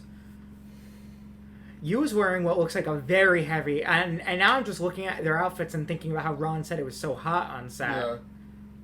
Yeah, which I felt bad as he was saying that because we had some bright lights going on here with no air conditioning because it would make too much noise. We did, which is on now. So you're probably hearing that in the background. Yeah. But you know what? If you listen to last month's episode, my air conditioner was very loud on it. That's true. And you know what? It's still fine. Go back. Part of the charm. Also, if you listen to this episode and you're thinking this is fun, what other episodes of the podcast should I listen to? I would recommend last month's episode on The Journey, where we played clips of other Sorry, this is The Journey. I'm so sorry. The Buccaneer. The Buccaneer, where we played a lot of clips of other podcasts that we did. I would recommend The Brothers Kamarov. I still can't say it, where we had a guest on. Yeah. That was pretty fun. And we may have a future guest from that film. We've put out some feelers from that film. Yep. What else? The King and I is pretty fun. Sure. We talked about a bunch of theater. If you're a New York theater person. It's true. Oh, do we have more shows we gotta go through? We can do that. Well, we could. I do have a list of shows. So on the King and I, that's if you want to fill up some time. Long-running listeners know. Oh, although, are we going to release that bonus one? I don't think so. I think that would need to be heavily. Well. So here's the deal. So we sent a letter to our manager sent a letter to Ron, saying we're doing this project. Would you be interested in contributing? To be honest, we didn't think Ron would respond. No. So we last week convened in my apartment to record this episode, and a few minutes in, Phil checked his emails, and our manager Lou had forwarded to him, Ron was interested. Yeah. Ron's assistant worked it out with Phil. Yes. Ron came here. Thank you, Carrie Zirkle. Yes, thank you. We didn't expect anything to come. We had just scheduled, so we now have 9 minutes of us starting to watch this film, where most of it is us being like, wait, this is a real email? And you know what? If you want to hear that, email Lou directly and he'll send you the sound file. Okay. Go back earlier in the episode. Oh, also, please go to cameo.com/CameoShrek. That's our sponsor, Shrek. Yeah, this is my Cameo account where I will record any message you want as Shrek. Yeah, watch the other videos first. I actually have a cameo that needs to be done. Should I do that now? Yeah, so you can get a little sample. Okay, so this will be a free sample for all you listeners. Yeah. So, I have a cameo request. It's for a roast. It's from someone named Michael for Oop Doolin. That sounds like a fake name, but... It does. Hoping not doxing Oop. Oh, well, this is going to be publicly available. Instructions. Got AirPops disposee confiscated in court. I don't know what that means. Is this something crude that I don't understand? Sips fireball discreetly during the Lord's Prayer. Wrong-footed like a rap. Are you supposed to say Bo this Murray exactly? could dunce him outside the jubbly room. Is some of this problematic? I don't know. I mean, or do they want you to say this? Tastes like pork. They want me to say this. Gets only 2 options at a smorgasbord. Well, if it is problematic, you did just say it on recording. I did. So, I have no idea what this is. Could you Google this? That's exactly what. Oh, okay. Nothing. Okay. What about this? AirPops disposee? Folks, this is how it gets done, you know? I like, the second half of the episode here is a bit of a behind the scenes. This is the making of Here's Looking at You, Old Kid. Is this bad? Is this it's a disposable vape. Okay. I thought it's called I thought it's like an airsoft gun, but it's not. It's a vape. All right. Well, shall we? From New Zealand. From New Zealand. I don't know but that's where the vape is from. What? Any other proper nouns in there? Fireball's a whiskey, I believe. Bo Myron. I don't know. Yeah. All right. Well, let's start recording this, folks. Thank you for listening. This is my job. I have to do this cameo. I'm going to make $1.56 from this. You guys, for a limited time, cameos are available for $1. $1.99 if you book in the app. And if you mention Yul Brynner in the request, I think you'll make it 5 minutes long. I'll make it 5 minutes long. Sure. And I think if you mention Yul and Ron, you'll make it 10 seconds long. Okay. So if you want less, that's possible too. All right, so I just got to record this really quick during this podcast. Sorry, listeners. You understand. Work waits for no one. Hey, it's me, Roast Trek, and I'm here to roast Oop Doolin. Oh, Michael told me that you are a sorry excuse for a man. I heard you got your AirPops disposee? I don't know how to say this. Confiscated in court. You sip fireball during the Lord's Prayer. That's the Lord's Prayer. You can't be sipping whiskey during church. Wrong-footed a parking warden. I'll give you that one. 8 cab, am I right? I don't know who this is. I'm going to skip that one. You suck. I'll eat you and you taste like pork. Oh, you got something to say? My buddy Phil here. No, I get a cut. That's now. Donkey. That's Donkey. Hey, it's me, Donkey. It's him, Donkey. You idiot! You only get 2 options on a smorgasbord. If you stepped foot in my swamp, I'd roast you something good. Let me tell you. And this is my swamp. So, folks, that's what. Yeah, keep talking. Well, I was gonna just send this, but yeah, this is the kind of things. Look, folks, I'm unemployed. If you have a lead on a job, want to hire us, if you want to acquire this podcast or advertise on this podcast, yeah, it's cheap. We get big name guests now. Apparently, we do. So reach out to Lou, we'll work something out for an affordable price. I'm gonna go ahead and send that cameo. Yeah, I'm getting little bits. I think the Jubilee Room was an odd spelling of Jubilee Room, which seems to be a thing in a strip club. Well, I didn't say it. I also like though that you did just add "you suck" in there when that was not in. Well, it's a roast. Oh, I see. I don't think that's a real name. I also am reminding myself to use my regular voice because I'm in Shrek mode. I just want to keep talking like Shrek. He's a Shrek actor. Yeah. See, this kind of dead air doesn't happen when we have a guest. No. But, if you're listening to this and you want to be a guest on the show, reach out. Yeah, as long as you have at least 1 Academy Award. Yeah. Well, we won't be picky. If you have an Emmy or a Grammy, those are acceptable too. Tony's, it depends. Or if you have a Big Apple Best Podcaster Award. Yeah. Which, let us know. Which I'm happy for Ron that he won the 2023 one. I really hope we win one next year. One can hope. Whew. 55 minutes left of this movie. Phil, we got to keep our energy up. I know it was exciting when Ron was here, and now he's gone. He had an important business meeting. He did. We have to keep going. We do. We'd be disappointing Ron and letting him down. And I do not want to do that. We stopped here. Yeah. Yeah. And folks, listen to the end, because there might be more surprises. There might be. That's true. There always might be. I mean, who knows? We could get an email back from that other... That's right. Look, should I check it live on air? And sometimes people call in. That's we true. Call out. Oh, yeah, we could call out. People always love when we do that. Well, we've only done it twice. Yeah.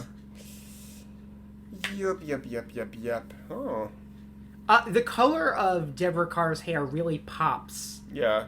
In this film. Which, I assume relevant to why Ron was hired. Because his hair popped? Similar hair color. Yeah, but they're not related in the film. Oh, wait, yeah, that's not... He didn't work with her. Yep, I remember this now. This waiter has a great look. Yeah. Mustachioed, sweaty hair. I'd like to see him play Mario. Like Super Mario? Yeah. Yeah, alright. Or the cat. Did you see the Mario movie? I did not. I think Yul Brynner would have been great in it. As what role? Bowser. Okay. Jack Black, if you want to get on this podcast and fight Drake about that opinion. Yeah. I actually think, we should invite actors on the podcast and say, what, you think you're better than Yul? If he were alive, he would have taken this role. Are we changing the podcast? Are we now, you will think you were better than me? You'll think you're better than Yul? Yeah. No, we can't change our iconic branding. Oh. Phil, we went to lunch and now you're exhausted. Yeah, so that's something I was going to say, actually. Fun to reveal. Usually, this podcast, we have 0 editing. We are including 1 edit here because we did, after Ron left, take a break to get some food, take a little walk and turn into a longer walk than I think any of us thought it would be. Went to a bookstore, walked back. So we've been away a bit, but we're back. And it's hot and humid out, but in here, it's all Yule.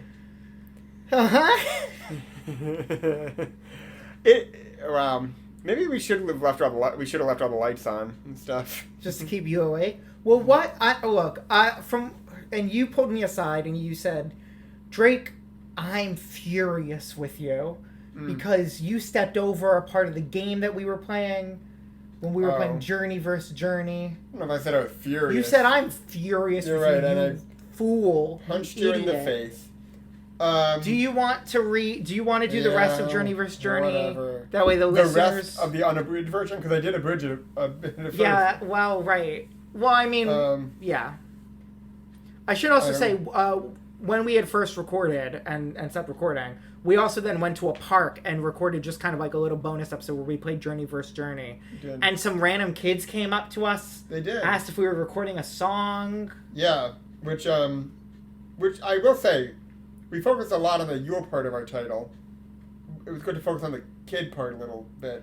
Sure. And this episode, he's toasting with a shot glass. See, this is what I bet this is it. And it's back in the dinner room. Yeah, although I wouldn't say it was toward the end, but I mean, we're towards the end of the film. No, there's less than an hour left. I guess technically yes. Okay, they seem. Well, they look a little flirty, but it looks like he toasted. She took a drink. A lot of drinking. In this film. Yule's calling for another, I think. So far, this seems similar to the last time they were. It does. She's dusting off another bottle. Yule's opening it. He looks very boastful. Okay. There's a glass on the waiter's holding the glass. What? That's not a safe way to hold that glass. Thing. Okay. Is he gonna throw that into his mouth? I have no idea what's about to happen. Flip it? Oh. He's doing bits. He was doing bits. Cool. He could pick it up, drink it, not without his hands. Well, right, because Ron said that he's subtly intimidating them in the scene, right? Right. Okay, it kind of looks like they're singing Happy Birthday. It does look like that. She's like, oh, you some shouldn't birthday have. vodka. Oh, I am so ready for this. Okay. Oh, she drank it. Okay. She drank. That's some strong vodka. Oh. Drink it up. Go ahead. He's saying, drink it up. Drink it up. Okay. She's finished. She's finished the drink. You were singing? Oh. She raised the glass. Is it poison? I don't know. It was very strong. She's very giggly now. Oh, she's broken the glass. She threw the glass on the floor. So there's eyes on broken glass. Okay, Yul is getting another glass. This is exciting. It's a shot glass. It's a shot glass. It's gotta be it. Oh, it's gotta be. He's drinking it with his mouth. He's picked it up in his mouth. And he's turned his head up. Oh no! I thought he was gonna eat He it. bit it. Oh yes! Yeah! Ron remembered rights. Yeah. So Ron, that happens just under an hour and 16 minutes into the film. And everyone looks into it. He's not bleeding at all. He bit it. And okay, what you need to remember is that as soon as this take cuts, which the scene's still going on, but Yul has walked off screen. I like to think he walked directly to Ron watching, and he said, "Ron, come sit here." Ron sat on his lap, and he said, "Look, this is sugar." This is sugar. Which I will say, I was looking at these glasses, and I was like, "That looks like glass." And then he switched to that one, and I was like, "Okay, that makes sense." And I don't know if Ron's in this scene. I haven't seen him. Yeah, I don't think so. But they might just have it blocked a certain way. I don't think he's here. Okay, a lot happening. But they still look like they're having fun. So I wonder if he was intimidating them with it, or if it was a party trick, kind of. Maybe both, subtly intimidating. This method of serving these is fascinating. Yes, so the glass is on an upturned bowl. Is that why bowls have those little circles on the bottom so that you can put a glass on it? I'd say that's a deep plate. I would say it's a shallow bowl. Whoa. Wow. Now we've reached one of our famous impasses. Yeah. So listeners who are watching the movie along, please write or call in and let us know. Is that a bowl or a plate? It's time for our favorite segment, Bowl or Plate. It's everyone's favorite segment, isn't it great? Is it a bowl or is it a plate? Boom! Now, Phil, I've got a few references of famous plates or bowls or blates. Mm-hmm. And you're going to have to tell me, is this a plate? Is this a bowl? Or is this a blate? Okay. The plate we ate lunch on. Mine came in a basket. Talking about your plate? Yeah. That's a plate. Okay. The in a commercial when they have a bowl of cereal, is that a plate or a bowl? I mean, a bowl. If they had a plate of cereal, it'd be a plate. Okay. This game doesn't really work when you have to just say what it is. Well, we're not on video anymore. I know. I could pull up some pictures. A frisbee. Is that a plate or a bowl? That is a recreational device. But if you're using it for food, deep plate. Now, what if I were to pick up a plate and throw it at you? Dangerous frisbee. Folks, play some dangerous frisbee at home and get back to us. Let us know how it went. But if you harm yourself, we're not liable. No, we're not liable. What do we look like? Is that a bowl or a plate? That big wicker basket. That's neither. That's if you had to say. If I had to say, I'd say a bowl. Okay. It's closer to a bowl. Got the depth, you know. Yeah. And the yeah. Right, it's nighttime. Well, I've Googled Journey games, and it turns out there's a very famous video game called Journey, so that doesn't really help us.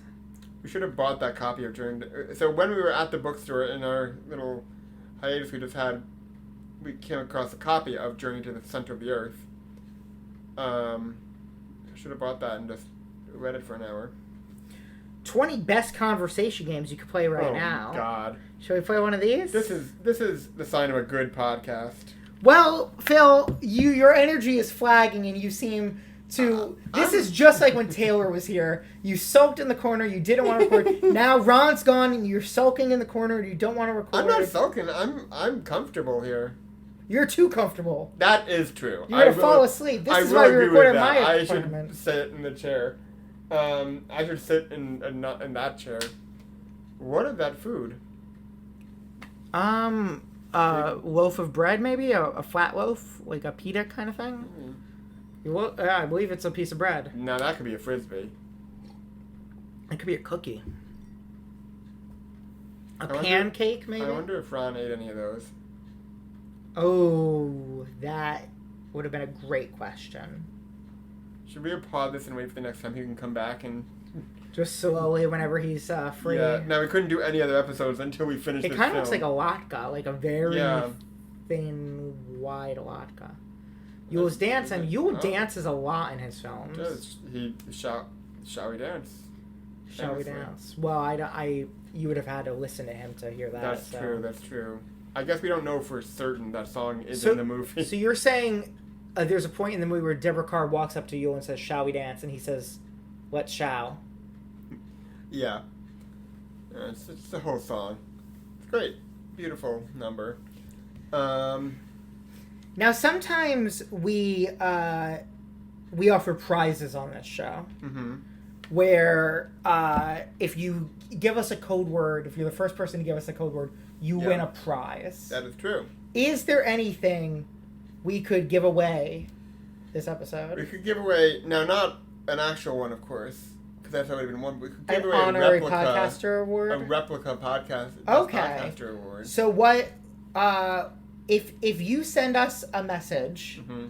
if you call in any form, and you say, podcast please. Yeah. Great. We will send you, we will give you an award. Yeah, you have to come pick it up in New York City. Yeah, you have to get in New York City. And we'll give you an exact replica of the same award won by legendary filmmaker Ron Howard. Which he did accept and take with him when he left. Yes, and I believe that he will wear that on his shirt the rest of the day and then put it on his trophy wall. Well, and I was honored to hear that it's his most cherished award. It is. To our knowledge, he may have won another award by now. He could have won another award. He's very talented. I could see that have happened. It's been a couple hours since he left here. We don't know what the business meeting was about. It could be he might have gotten an award. We've got some business to take care of. He might not even remember us anymore because it's old news now. No, I'm sure he does. And for new listeners, this podcast releases once a month. On the 10th. On the 10th, every month. Every month, without fail. Well, with some fails, to be honest. Oh, some trouble in paradise in here. Next month we're watching The Sound and the Fury. The Sound and the Fury. Which, cool title. Cool title. We're going to have some topics that... Mm-hmm. Usually we both bring a topic to discuss on the podcast. Yeah. Yeah. Well, this month it was kind of, Ron's experiences with Yule was the topic. And the we games. Did Journey. We played multiple games. Yeah. We just kind of flew through our topics. Now, The Sound of the Fury. So we're like, how can we got to get more guests now from the films? From the films he's in? I don't know if there's any one. Well, why don't we reach out to Samuel L. Jackson, because he plays Nick Fury in the Marvel movies. Okay, I was also thinking, I know someone who was in The Sound of Music Live on NBC, so... Okay, that'd be good too. So we get both of them. We get The Sound and we get the Fury. That's good. I will say, the leading lady of that film, still around. What's her name? Joanne... Well, I'm just going to say her first and her last name. Okay. Joanne Woodward. Oh. You know her. How old is she? She is 93 years old. I feel like that name is very... Has she done a lot of stuff? She was married to Paul Newman. Oh. Yes, she's done a lot of stuff. Yeah, she has one Academy Award. Okay, so she's eligible to be on the show. She's eligible to be a guest. Yeah. Was it for that film? I don't know. She won for The Three Faces of Eve, which is a very famous movie. I believe I've heard of that film. Yeah. So Joanne, if you're listening, come on by. Taurus Bulba was the movie Ron was talking yes. about, which I am excited to watch as well. Mm-hmm. I'm very excited to see that, and we'll have to listen back to what Ron was saying about it when we do. Yeah. And Ron, if you want to call in or come back on for that episode, welcome back anytime. Let us know. I think this is actually the scene that Alessandra was talking about. Awesome! Look at the lighting and the color in the windows. I'm sure that's a painting. Yeah. But these sets are really they're very bare. They're very normal place, but they're beautifully made. Yeah. Some dust. Screen. Dust or fog. And I was fascinated to hear from Ron that it sounds like this movie did not do as well as the studio wished it had. Well, because it sounds like it was. I mean, I believe they were banking on the success of The King and I. I mean, it's not a musical, which maybe. Yeah. But here's Yule's gun. Shall we shoot?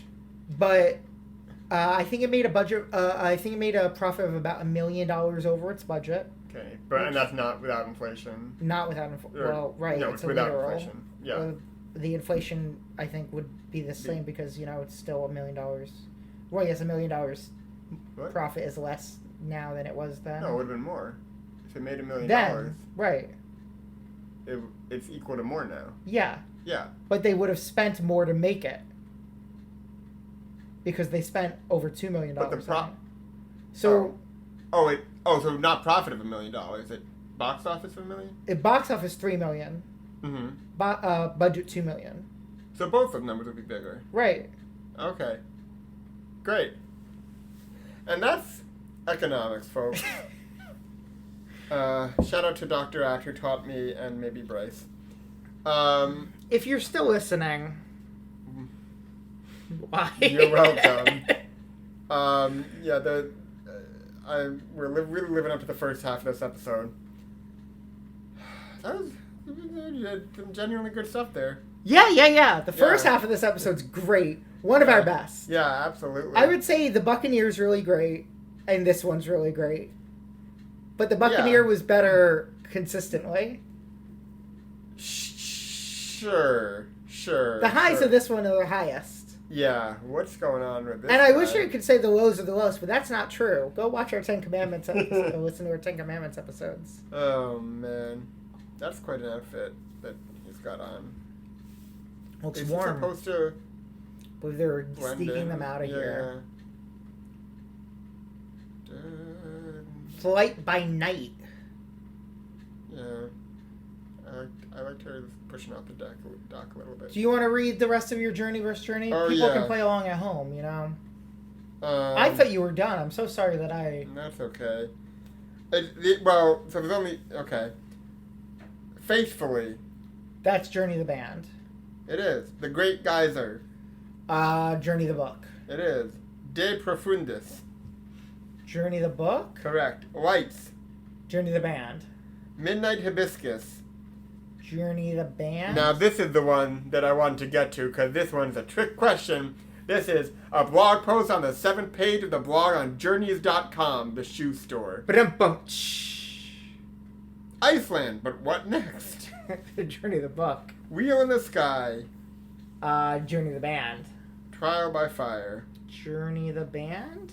Yes. Shot out of a volcano at last. Journey the book. And The Journey. Journey the book. That is Journey the band. Ah. Although, based on the translation of Barnes & Noble, might also sometimes be the book. What a fun game! Should we just read every award Ron Howard has won? No, I don't think so. I was looking at the pieces of paper, seeing if did we miss anything. Oh yeah, are there any questions that we didn't get to ask Ron that we should ask him, each other instead? I think I had one. You asked him about his name. Oh no, yeah. You got all yours. There's one I didn't ask. Oh, there is? Ron has directed some of the greatest actors of all time. Mm-hmm. Tom Hanks, he mentioned Michael Keaton, who awarded him with one of the awards he won. Diane Wiest, all of them greats. Yeah. And I want to know if he saw in them what he saw in Yul. Were there any similarities? Or did he ever think, can't you just fucking do it like Yul would? Yeah. Yeah. Well, yeah. We don't know if Ron taught like his children not to eat glass, because I imagine That's some of true. his kids were on movie sets as kids. Bryce, Paige, Reed. No, there's one There's more one kid. more. Anyone. He didn't talk about them on the. Call in and tell us if you eat glass. Tim, if you wanna say, maybe he gave you some father-in-law advice. A Howard-in-law, yeah. Yeah, no, there's... I don't think any of the Howard children eat glass. I don't think so. They seem to have their heads on their shoulders. Yeah, they do. Clearly, you thought Ron maybe not so much. Yeah, that is interesting. I wonder... Maybe... I wonder if you felt bad for him. Was like, oh, this is a kid that would eat glass. I'm going to be very nice to him. Yeah. But Maybe. Changed his life. Stopped him from eating glass, and look at him now. Yeah. Getting the Big Apple Best Podcaster Award 2023. And you know, there was a lot of competition for that one. Yeah, there was. But you can get your own replica, listeners. Podcast, please. Podcast, please. Horse. And again, if you want to advertise on this show, yeah, reach out to us. If you we'll want, put you in the first half. Yeah, that's right. If you have a podcast network and would like to pick us up, we've got a lot more exciting guests. If you have a podcast, if you have a podcast studio and want to let us use it for free, yeah, that'd be great. As I said, we were recording this one. Fairly nice. We almost had a podcast studio in Brooklyn that we were going to go to. It didn't work for Ron's schedule. Yeah. But he graciously agreed to meet us here. Yeah, here at your apartment. Yul Kids Satellite Studio. Right, which this is the second time we're recording the Satellite Studio. The Brothers Kazamarov episode was also recorded here. Remember it well. Uh-oh, what'd you do? She tried to escape. Yeah, your first mistake. They caught her. Yul was on a horse. Is this the first time we've seen Yul on a horse? We've seen him on an elephant, I think. That feels... We have seen him on an elephant. I feel like we must have seen him on a horse before. Right? Let's go rewatch them all. Just looking for horses. Here's... Looking at you, horse. Horsing around. Horse and Well. here's a Yule. Yeah. I don't know, man. I don't know. You've got a gigantic poster for Spider-Man Turn Off the Dark. I do. Which is exactly opposite where Ron was saying. That is true. There was a big light in front of it. That's true. That's true. Which, again, as I stand by, when the lights are up, it feels a lot less like an apartment. It's true. It's true. Yeah. I did realize my sheet music book for Tick, Tick, Boom is right in the front, and he produced that film. He did. Good film. Look, everything he touches turns to gold. Yeah. Including this podcast. And see, when he's not around, it doesn't always... Yeah. There's a lot happening. Yeah. Sometimes I do think, and from Ron's description, it sounded like this movie's pretty good. Sometimes I do think, man, I wish I could hear some of this. I wish I really knew what was going on. Mm-hmm. But that's not the show. Yeah. I guess we could have asked him more about that, because he recently watched it, possibly for the first time. He only watched the first half hour, though, remember? Oh. Did I miss that? He revealed that because he was not sure if they had glass. I thought he was saying he wasn't, like, fully paying attention. Maybe he wasn't paying attention after the first half hour. Yeah. Alessandra, who was helping us, did watch this with sound last night. We could have, should I call Alessandra? I'm not going to do that. No. We would never call someone during the podcast. Not unprompted. Yeah, that'd be ridiculous. Slam that door. There's a lot of weathered green wood in this set location, and whenever it's in the background, I keep thinking they're in like a terrarium. Well, now it's irrelevant. You ever have a terrarium day? Oh, get pepped up. You got to keep your energy, Drake. You ever have a terrarium day, Philip? Yeah. Okay. Oh, you forgot to ask one on that. If he has terrarium days? Yeah. I think he's too much of a go-getter to have a terrarium day. Sure. He's wheeling and dealing. What if he wants to go get a terrarium? That's not a terrarium day. What's the definition of a terrarium day? A terrarium day is when you stay inside, and it's like you're in a terrarium, and you have everything you need in your little bubble. Oh, is this an established thing? This is a thing that I do at home.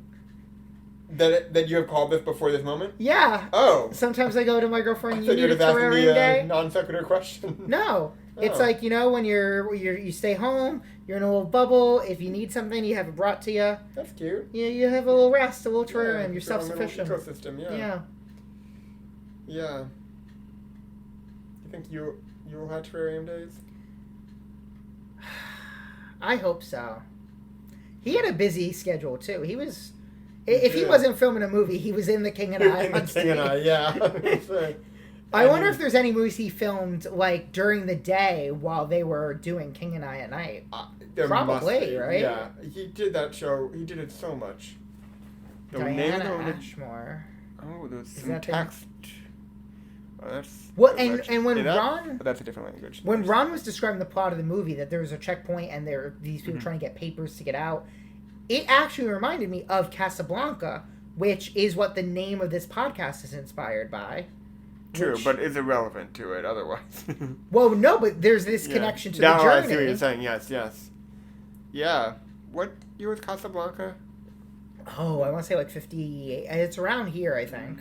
Okay. No, wait, that can't be right. It was filmed during World War II, because it's set during World War II. So the 30s. 40s. 40s. Okay. I know history. Yeah. And Roman numerals. I think you're right about L. Thinking about the Roman numerals still. Yeah. Romano numerals. Those are numbers you I'm going to make my own numbers. You should make your own numbers. Yeah. Have I ever made my own numbers? People call in and let us know about the numbers you've created. Yeah. I feel like a lot of people... Well, also, here's something. Mm-hmm. The next movie we're going to watch is The Sound of the Fury. We play all of the calls we receive on the next episode. So if you have anything to say about The Sound of the Fury or the concept of sound. And we don't screen them We first. do not screen them. Or the concept of fury. Yeah. Please call in and share. Yeah. Yeah. Wait. You know what would be genuinely great? This is maybe a top. I'll save this maybe for the episode. I think it would be great if... I'll talk to you off mic. Oh. I have an idea for the next episode. You want to whisper to me? No. But it is actually a very fun idea, so tune in. Listen to that, folks. We The may next not have an episode's- Academy Award next time, but we'll have a fun idea. We might have an Academy Award next time. I think now that we've established one, next time we need to have 2 Academy Award winners. Oh, a panel discussion. Or one person with 2 Academy Awards. I believe Ron has 2 Academy Awards. Oh, then we gotta go exponential. He might have more. He's got at least 2. Okay. I'm pretty sure. Because I know he has one for A Beautiful Mind. Well, I guess that's maybe the one for directing, I'm thinking. Oh, directing and Best Picture, maybe? It could be. Yeah, that would make sense. Who is this? Why do I have this? Wait, what? What's going on, Phil? Oh, I must have accidentally clicked it. There was a Google search open on my phone for a person I did not search for. Ron has 2 Academy Awards for Beautiful Mind, Best Picture and Best Director. Got it. Alright, so next time, you gotta double it. We need someone with 4 Academy Awards or... Well, here's my suggestion. Yeah. We get the full cast of A Beautiful Mind, because... They canceled? Who's in canceled that here? cast? Russell Crowe, Ed Harris. Ed Harris, who's also in Westworld in the role that Yul does. Jennifer Connelly, Paul Bettany, Adam Goldberg, Judd Hirsch, Josh Lucas, Anthony Rapp, and Christopher Plummer. Okay, that's fine. Yeah, those are all good people. Oh, to man. my knowledge. Yeah, that's great. We'll get the cast of A Beautiful Mind. Listen to other episodes of the podcast to find out why that is incredibly entertaining today. That's been talked about. We've talked about it. Okay. We've talked about it. Great. Probably listen to the King and I episode for that one. Classic Yul there. Yeah. Yul often wears mysterious coats and hats. In his contract. But at least he doesn't have hair in this one again, thank God. Yeah, Yul with hair is unnatural, I feel. Yeah, this guy's eating a sandwich on some rye, looks like. It does, for a movie called The Journey, a lot of this is set in the same building. Yeah. It's an emotional journey. It looks like you could do a play of this. I think, here's my pitch. Mm-hmm. We mount this as a play. We have Ron reprise his role. We get him a Tony. Then he's EGOT. And he's EGOT. Ron, if you want an EGOT, reach out to us. Ron, when's the last time you played a child? Probably when you were a child. No, leave space for him to answer. Oh, yeah, sorry. Right. There we go. So, this is your chance to do it again. Yeah. With all the experience that you bring to it now. Yeah. Were you a child ever, Phil? I believe I was. Okay. For how long? Ongoing. Oh, okay. Yeah. Took you a while to think on that one. I mean, one of the questions you were most excited to ask Ron was about a marble machine, which he fully ignored. Not fully. I was going to follow it up with, like, what are your favorite things about Jacob Burns? And it sounds like I would love to actually visit that place. It sounds very cool. Yeah, they do cool stuff all the time. Gotta head upstate and check that out. Yeah. Well, Jacob Burns, if you want to sponsor this podcast, or if you want to, Jacob Burns, if you want to send us each a baseball cap, I will mention you in every episode going forward. Yeah. I'll say that. We will plug it as a great thing to donate to if you send us 2 hats. Yeah, yeah. And anytime we do a video interview from now on, at least one of us will wear the hat. I kind of think we should do that anyway, just in honor of Ron, our first video guest. But what if they don't send us a hat? We can't wear it then. It's true. Part of our promise for this show was that we would never spend $1. Yeah, it's true. This guy looks familiar. Or like someone... Oh, yes, I believe he's been in the film for okay. Well, not true. Like, he looks like some modern actor. You'll be lurking. I think a thing that I think about a lot is that in the past, movie stars could be handsome in a way that looked kind of real. Mm-hmm. And now you don't really get that. Sure. This looks like a very intensely dramatic scene. I bet it's a big moment in this character's arc. Yeah. This is the guy who's trying to escape, right? I guess they caught him. Whoopsie. We've got 22 minutes. It's the final 22. Sing the song. It's finally that point. You know what to do.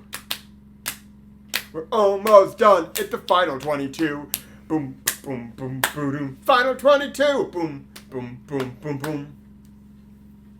Boom. And this is our segment called the Final 22. Sorry, I stepped over the agenda there. This is our segment called the Final 22, where we're in the final 22 minutes of the movie. Yeah, length of a sitcom episode. Ron would know. Well, I don't know if any sitcom episodes Ron's had been in would have only been 22 minutes, because they used to be 25 minutes. Right. Well, when he's in it, because he narrates that show, but he only physically appears when it's on Netflix, right? Yeah, we can't talk about that. No. Oh. That's not a good look from your doctor who just pulled something out of you. Well, was it his doctor or were they torturing him? Oh, I thought they were taking out a bullet or something. But did they put that bullet in? I would imagine they're taking it out. Well, it's only kind if you put a bullet in someone to take it out. Yeah, be kind. Rewind your bullets. Oh, this is a thing we could talk about. In the very first episode, which if you go back and listen to it, you'll hear it. That's how going back works. Oh, Ron's back. Ron. The outfits that they have are great. I think, didn't you mention that in the book? Yes, in his book he talks about how he looked very cool. Yeah. He's got a little bathrobe on. He's clutching his mom. Ron and Flip.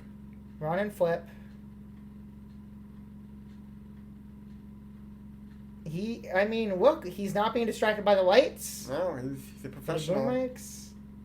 He is doing a great job, genuinely. Oh, yeah. I think that's a... there's a reason he's had such a successful 66-year career. Yeah.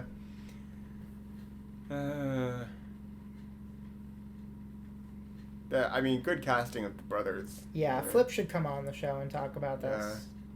Yeah. I don't know how we'd get in contact with him. Well, we'll put out the siren song, the call. We'll have Lou look into it. Mm-hmm. I will also say, I would love to talk to someone who's an extra in a Yul film as well. But we needed to be verifiable that you were in the film. Yeah, which can be tricky.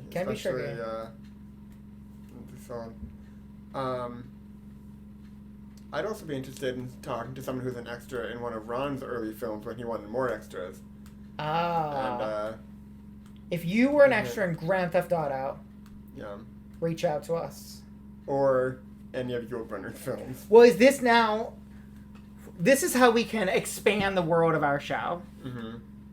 If you're in any way connected to Yul Brynner, we want to talk to you. Yeah, always. If you're in any way connected to Ron Howard, we want to talk to you. Mm-hmm. And then after you come on the show, anyone who's connected to you we'll talk to. It's like a community. Yeah. It's like a beautiful web of Yul. Yulity. No, not or like we can we'll keep track of everyone we talk to, mm-hmm. and that'll be our Yul log. Oh, I like that. Have you thought about that? We are now 2 degrees from Yul. Yeah. I mean that's because we worked with Ron today. Yeah, and Ron worked with Yul. There's no way we cannot appear with Yul. Yeah. So unless are there any unreleased Are there any unreleased Yul Brynner films that we could complete? Oh, because then we'd be in the same film. Work with Yul. Or we could use archival footage, or what they got holograms now. Yeah. Move over, Abervoyen. The horse is dead. It's time for... Phil, now, does this bring back... Well, we can't talk about... Well, yeah. We can't talk about that, never mind. For several reasons, I'd say. Oh, okay. By the way, Yul threw his gun at them. That's a power move. This horse is a good actor. Or they killed the horse. Yeah, this seems iffy. Although I don't know, that horse kind of looked fake. So I'm gonna hope it was. I hope so too. Oh, but look at her reaction.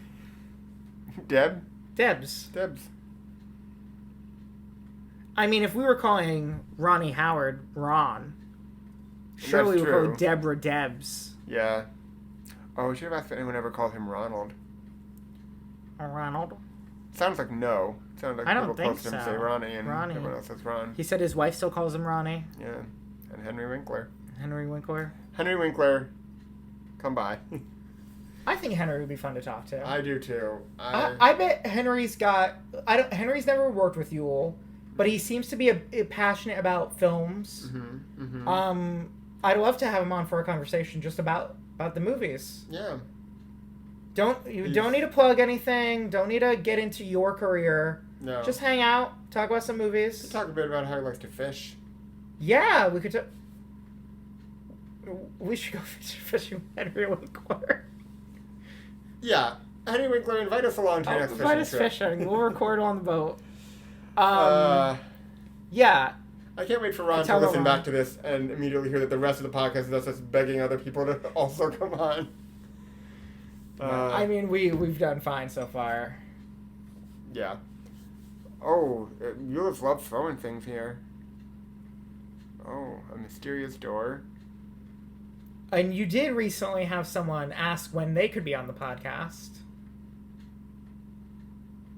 On this weekend. Didn't that happen? I did.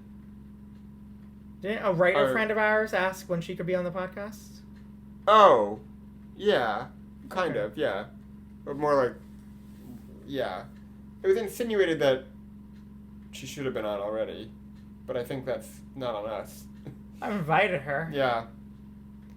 So now, anytime after she wins an Academy Award. Yeah. That's a bowl. That's a plate. No, this is a metal bowl. Looks like it would be a great thing to eat popcorn in. Looks like a dog bowl. I guess there's soup in it or something. A dog bowl? I mean, yeah, I could see that too. The shape of it. But have you ever... There's, that movie theater chain, the Alamo Draft House. Have you ever been there? Familiar with it, yes. We've been there together? Probably. Have we? Or maybe not. I don't know. The last time I was there was to see, it was right before the pandemic. To see something hosted by that same writer, a friend of ours, of a bad musical movie. Too bad we can't shit talk that movie musical. I can, however, shit talk some musicals. Promoting? I don't know if it would be promoting or not, but I could talk about the Broadway musical and how that's garbage. You see that on Broadway? No, but I've watched the recording of it. So is that a movie? Sure. I don't know. Unrelated question. You like dogs or cats more? Well, I do like cats more. All right. But that is not indicative of my taste in musical I've heard the unrelated question. Theater. Unrelated question. Unrelated. Yeah. But I like both. I've owned both. I've been friends with both. Been friends with ducks. I was going to say, have you owned any other pets? Yeah. Ducks. My brother had a gecko. A jumping lizard. Oh. Or I think maybe it was just another lizard. His name was Jumpy. That's what I'm saying. The gecko's named Gary. Had a duck named Quack Quack. Mm-hmm. I think that's the extent we took care of a gerbil or a guinea pig once. Okay. Have I ever told you the story about my great Aunt Mary and the guinea pig? You have. You want to put it on the pod? No, I don't need my great Aunt Mary to be canceled. All right. She's dead. She's canceled by God. Yeah. R.I.P. Mary. R.I.P. Mary. A lot of very loose antics with guns. Maybe the same gun here. Phil, would you consider yourself a loose cannon? That's kind of like a big gun. Bringing out the big guns. When they say that, they mean you? They mean bring out the loose cannons. Yeah. No. Okay. Unless you light my fuse. Oh! Ever tell you lived next to someone who had a cannon in his backyard for a while? I don't think so. Yeah. A working cannon? Yeah. It would fire it off at, like, backyard parties. What? Did you live on the street from Mary Poppins? Yeah. And actually, this is in Long Island, downstate. You lived on Long Island? For a year and a half. When was this? In kindergarten and half of first grade. Huh, I thought you lived in the city for kindergarten. Before preschool. So you never went to school in New York City? Went to preschool. Preschool? Yeah. Well, that's before school now, isn't it? That's a good point. By its very definition, it's not school. Yeah, I get that fair. If I went to post school in New York, that doesn't mean much either, does it? All right, no. But we went back a few years ago. This is our more broken glass. He's breaking it some more. Don't think they can eat this one though. Take a bite. Take a bite. Take a bite. Oh, they're ashamed of him for not taking a bite. I would leave too. Yeah. We know you can do it. We know you can do it, Yul. Is he gonna survive this movie? I don't know. Did he spoiler alert for The King and I. He died in The King and I? Yeah. That was the twist? So far, that's the only movie he's died in, I think. Sure. Not a big dyer on screen. Maybe it's... maybe that's in Deborah Carr's contract. If she's like, doing a movie with Yul, that he's guy. gotta go. Do you know what I found out while researching this movie? There were apparently heated rumors at the time, like tabloid style, that these two were having an affair. I did see this, yes. And she put the kibosh on it by getting married, I believe, while they were filming this movie, or shortly after. Listen, if I've learned anything from the children's cartoon SpongeBob SquarePants, it doesn't matter. Would you care to elaborate? No, Ariana Grande. Oh, well, that has nothing to do with the children's cartoon SpongeBob SquarePants. That has everything to do with the garbage Broadway musical SpongeBob SquarePants. Yeah, fine. I'm putting out a hit list. These are, well, not hit list. Opposite. These movies.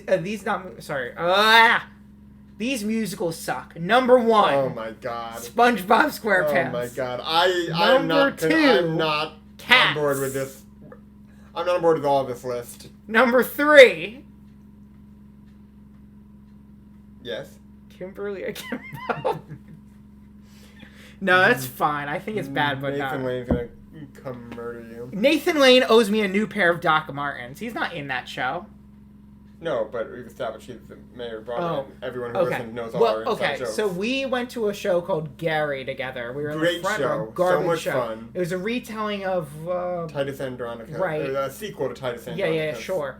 And there's a point where he spits stage blood onto the audience. They gave us ponchos because we were in the splash zone.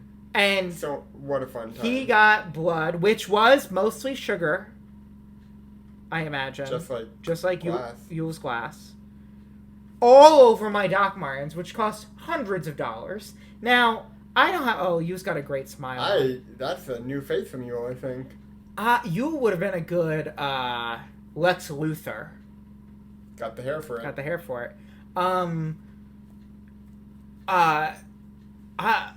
These cost a lot of money. I'm not rolling in it. We need a sponsor now. Maybe I can get some later.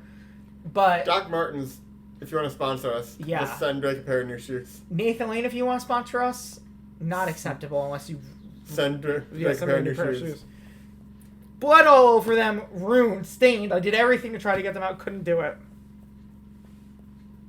Should have filed a class action lawsuit against Gary on Broadway. I should have. That was a great show. Very funny. So bad. There are shows I like. We'll listen to the King and I episode for more on that. I mean, we could get back to the list of musical theater if you want. We could. We don't have time to get many in here. Yeah, we can't go... I think we just... If that bonus episode is never released, It's just a Oh, you're saying no, they have to email for that. So if you want to know about the shows... Well, I don't remember where we left off is the thing. I know where we left off in the King and I episode. Oh, wait, you know what? It was right after... It was Sincerely Oscar. Oh, yeah, we said, oh, they're kissing.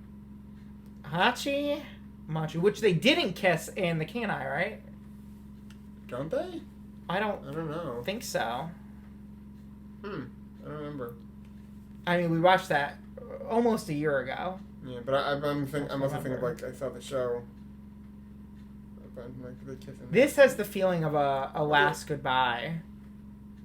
It does, and the movie is almost over. The movie's almost over, and I think this might have been the last time these two worked together. Is that true? Let me see.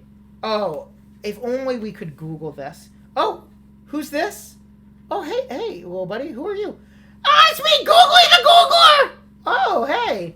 Well, you gonna help us out? Yeah! You want me to Google that for you? Oh, yeah, sure. Let me pull it up. Okay, Google.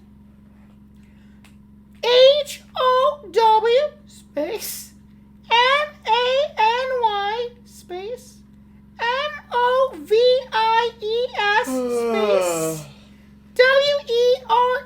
space WERE space YUL space BRYNNER space AND space DEBORAH space. Hey Googly, how many losers how many listeners did we just lose now? I don't know. Are you guys recording something or something like that? No.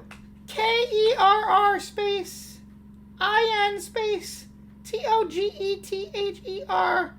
Enter. 2 films. It says here. Great. Pinterest.com is the top result. Oh, great. It says they starred in 2 films together. The King and I, 1956. The Journey, 1958. But they were lifelong friends. Sorry, what year was the Journey? It says 1958. Oh, God. But I think it was 1959. Yeah. Everything else says 1959. Who are these footsteps I hear coming? I gotta go. I'll take care of that. Oh, that's nobody. We can. Thank you, Googly. Googly's such a great guy. He searches stuff, and anyone else who searched stuff would have to actually do it and do it out loud. And there's only Googly for that because this show is sponsored by Google. Yeah, they reached out in the interim. No, that's it. That's all. We can't have 3 guests on the show. There's only 4 minutes left. Oh, it's me. Oh, whoa, who are you? It's me, Jeeves. Oh, Jeeves, I have something to ask you. Oh, wait, I don't do that anymore. Oh, so are you just hanging out? Yep. But here, you can ask my brother, Ask. Wait. Hey, it's me, Ask. Oh, wait. Jeeves doesn't search anymore. You seem very shady. Yeah, what do you want to know? What? Oh boy. How many films are in together? No, I don't want to know that. I want to know if Jeeves can stay and you can go. Can you Jeeves. Can you answer that? Yeah. Ask. Jeeves. Ask, are you friends with anyone named Ye Receive? What? Ask. I don't get humor. Oh. Okay, that's canon. Ask and ye shall receive. Yeah. I should have said shall receive. Sorry. I got it right. Thank you, Jeeves. Thank you. That's why I'm sending them away. Both of them? Yeah. No, can Jeeves stay? Okay. Thank you, Jeeves. Jeeves, what's your favorite Yule movie? Did you work with Yule ever? Yep. On what? Everything. Wait, you're in every movie Yul Brynner's been in? I was there, maybe not on screen, but I was there on set. Were you his butler? I was. Wow. That's Jeeves. The one asking Jeeves was Yul Brynner. Wow, he was the first one to ask Jeeves. The first one to ask Jeeves. And then, so I guess you worked with him his entire life. His entire life. And then was it tough and when I he still passed? talk to him on some days in the afterlife. Do you have a conduit to the afterlife? Oh, yes. What is this? I speak to dead people, but only Yul, actually. Oh, but you could speak to any of them. Yeah, but I don't want to. And Yul talks back. I'm loyal. Of course, I would know. Yeah. And Yul talks back? Oh, yeah. Can you ask him some questions for us? Of course. That's why they got rid of my website. It was too many people were asking you to be a go-between. Yeah. Between Yul. If you ask Jeeves, you're asking the spirits. Well, Jeeves, we're almost out of time for this episode. Will you come back next month? Oh, of course. And I do have 7 Academy Awards. Oh, you do? I do. For butlery? For outstanding butlery in a motion picture? Outstanding butlery. Did you work with Ron on one for visual effects? A Beautiful but that Mind? was a side job. I was the Beautiful Mind. It's about you. In a way. Because Ron never got to work with Yul again. Yeah. But he always wanted to, so I was the closest. So I would be there on set to be that conduit to Yul. I don't know why he didn't bring this up. I can't believe he didn't. Maybe he didn't want to blow up your spot. Yeah. He seems like a good friend. He never worked with Yul again when he was alive. Right. For the rest of his life. When he's been dead, he's worked But he has worked with him several times. Yul's there for all his films. Oh. Yeah. So Yul's in Star Wars. A space movie. A space movie, yeah. One of them, yeah. Did he just get shot? I mean, I know what happened. You've seen the film. Well, you were on set, right? Yeah. And it does. Jeeves, did you bring out the glasses that Ron and Yul? Yeah, and I wanted Ron to eat that glass. Well, I love making children eat glass. No, what? Jeeves, do you think babies should have rights? Depends on the baby. Oh no, Jeeves. All right, we're wrapping up here. Jeeves, you gotta go. Really? Bye, Jeeves. Bye, Jeeves. It's the end of the podcast. It's the end of the movie. What did I miss? I went to the bathroom. Dude, Jeeves is anti-baby. Oh my God. Some of them. He's not a friend of the podcast. You say bye, Jeeves? Yeah, he did. Great joke. All right. And that's it. We're done with the movie. Are there credits or are they all the beginning credits? 42 credits. seconds. Billy Ronnie Howard. There he is. Howard. Yeah. Ron, thank you so much for coming to the show. Oh, Flip was named after himself. How come he didn't play Ronnie Rhinelander? Well, or do you think Flip took the nickname Flip from this movie? Oh, maybe. I mean, it still seems like his name is Philip. Maybe it's just a coincidence. I know Nathan Lane did that, from... His name wasn't Nathan? His name was not Nathan. He took that from Guys and Dolls. That is a true fact. Huh. Yeah, Nathan Detroit. What's his first name? I don't know. All right. Well, everyone, thanks for listening. Ron, thanks for coming on the show. Yes. Hope to hear from you soon. And folks, call in. Let us know what you thought. This has been another exciting episode of Here's Looking at Yul, Kid.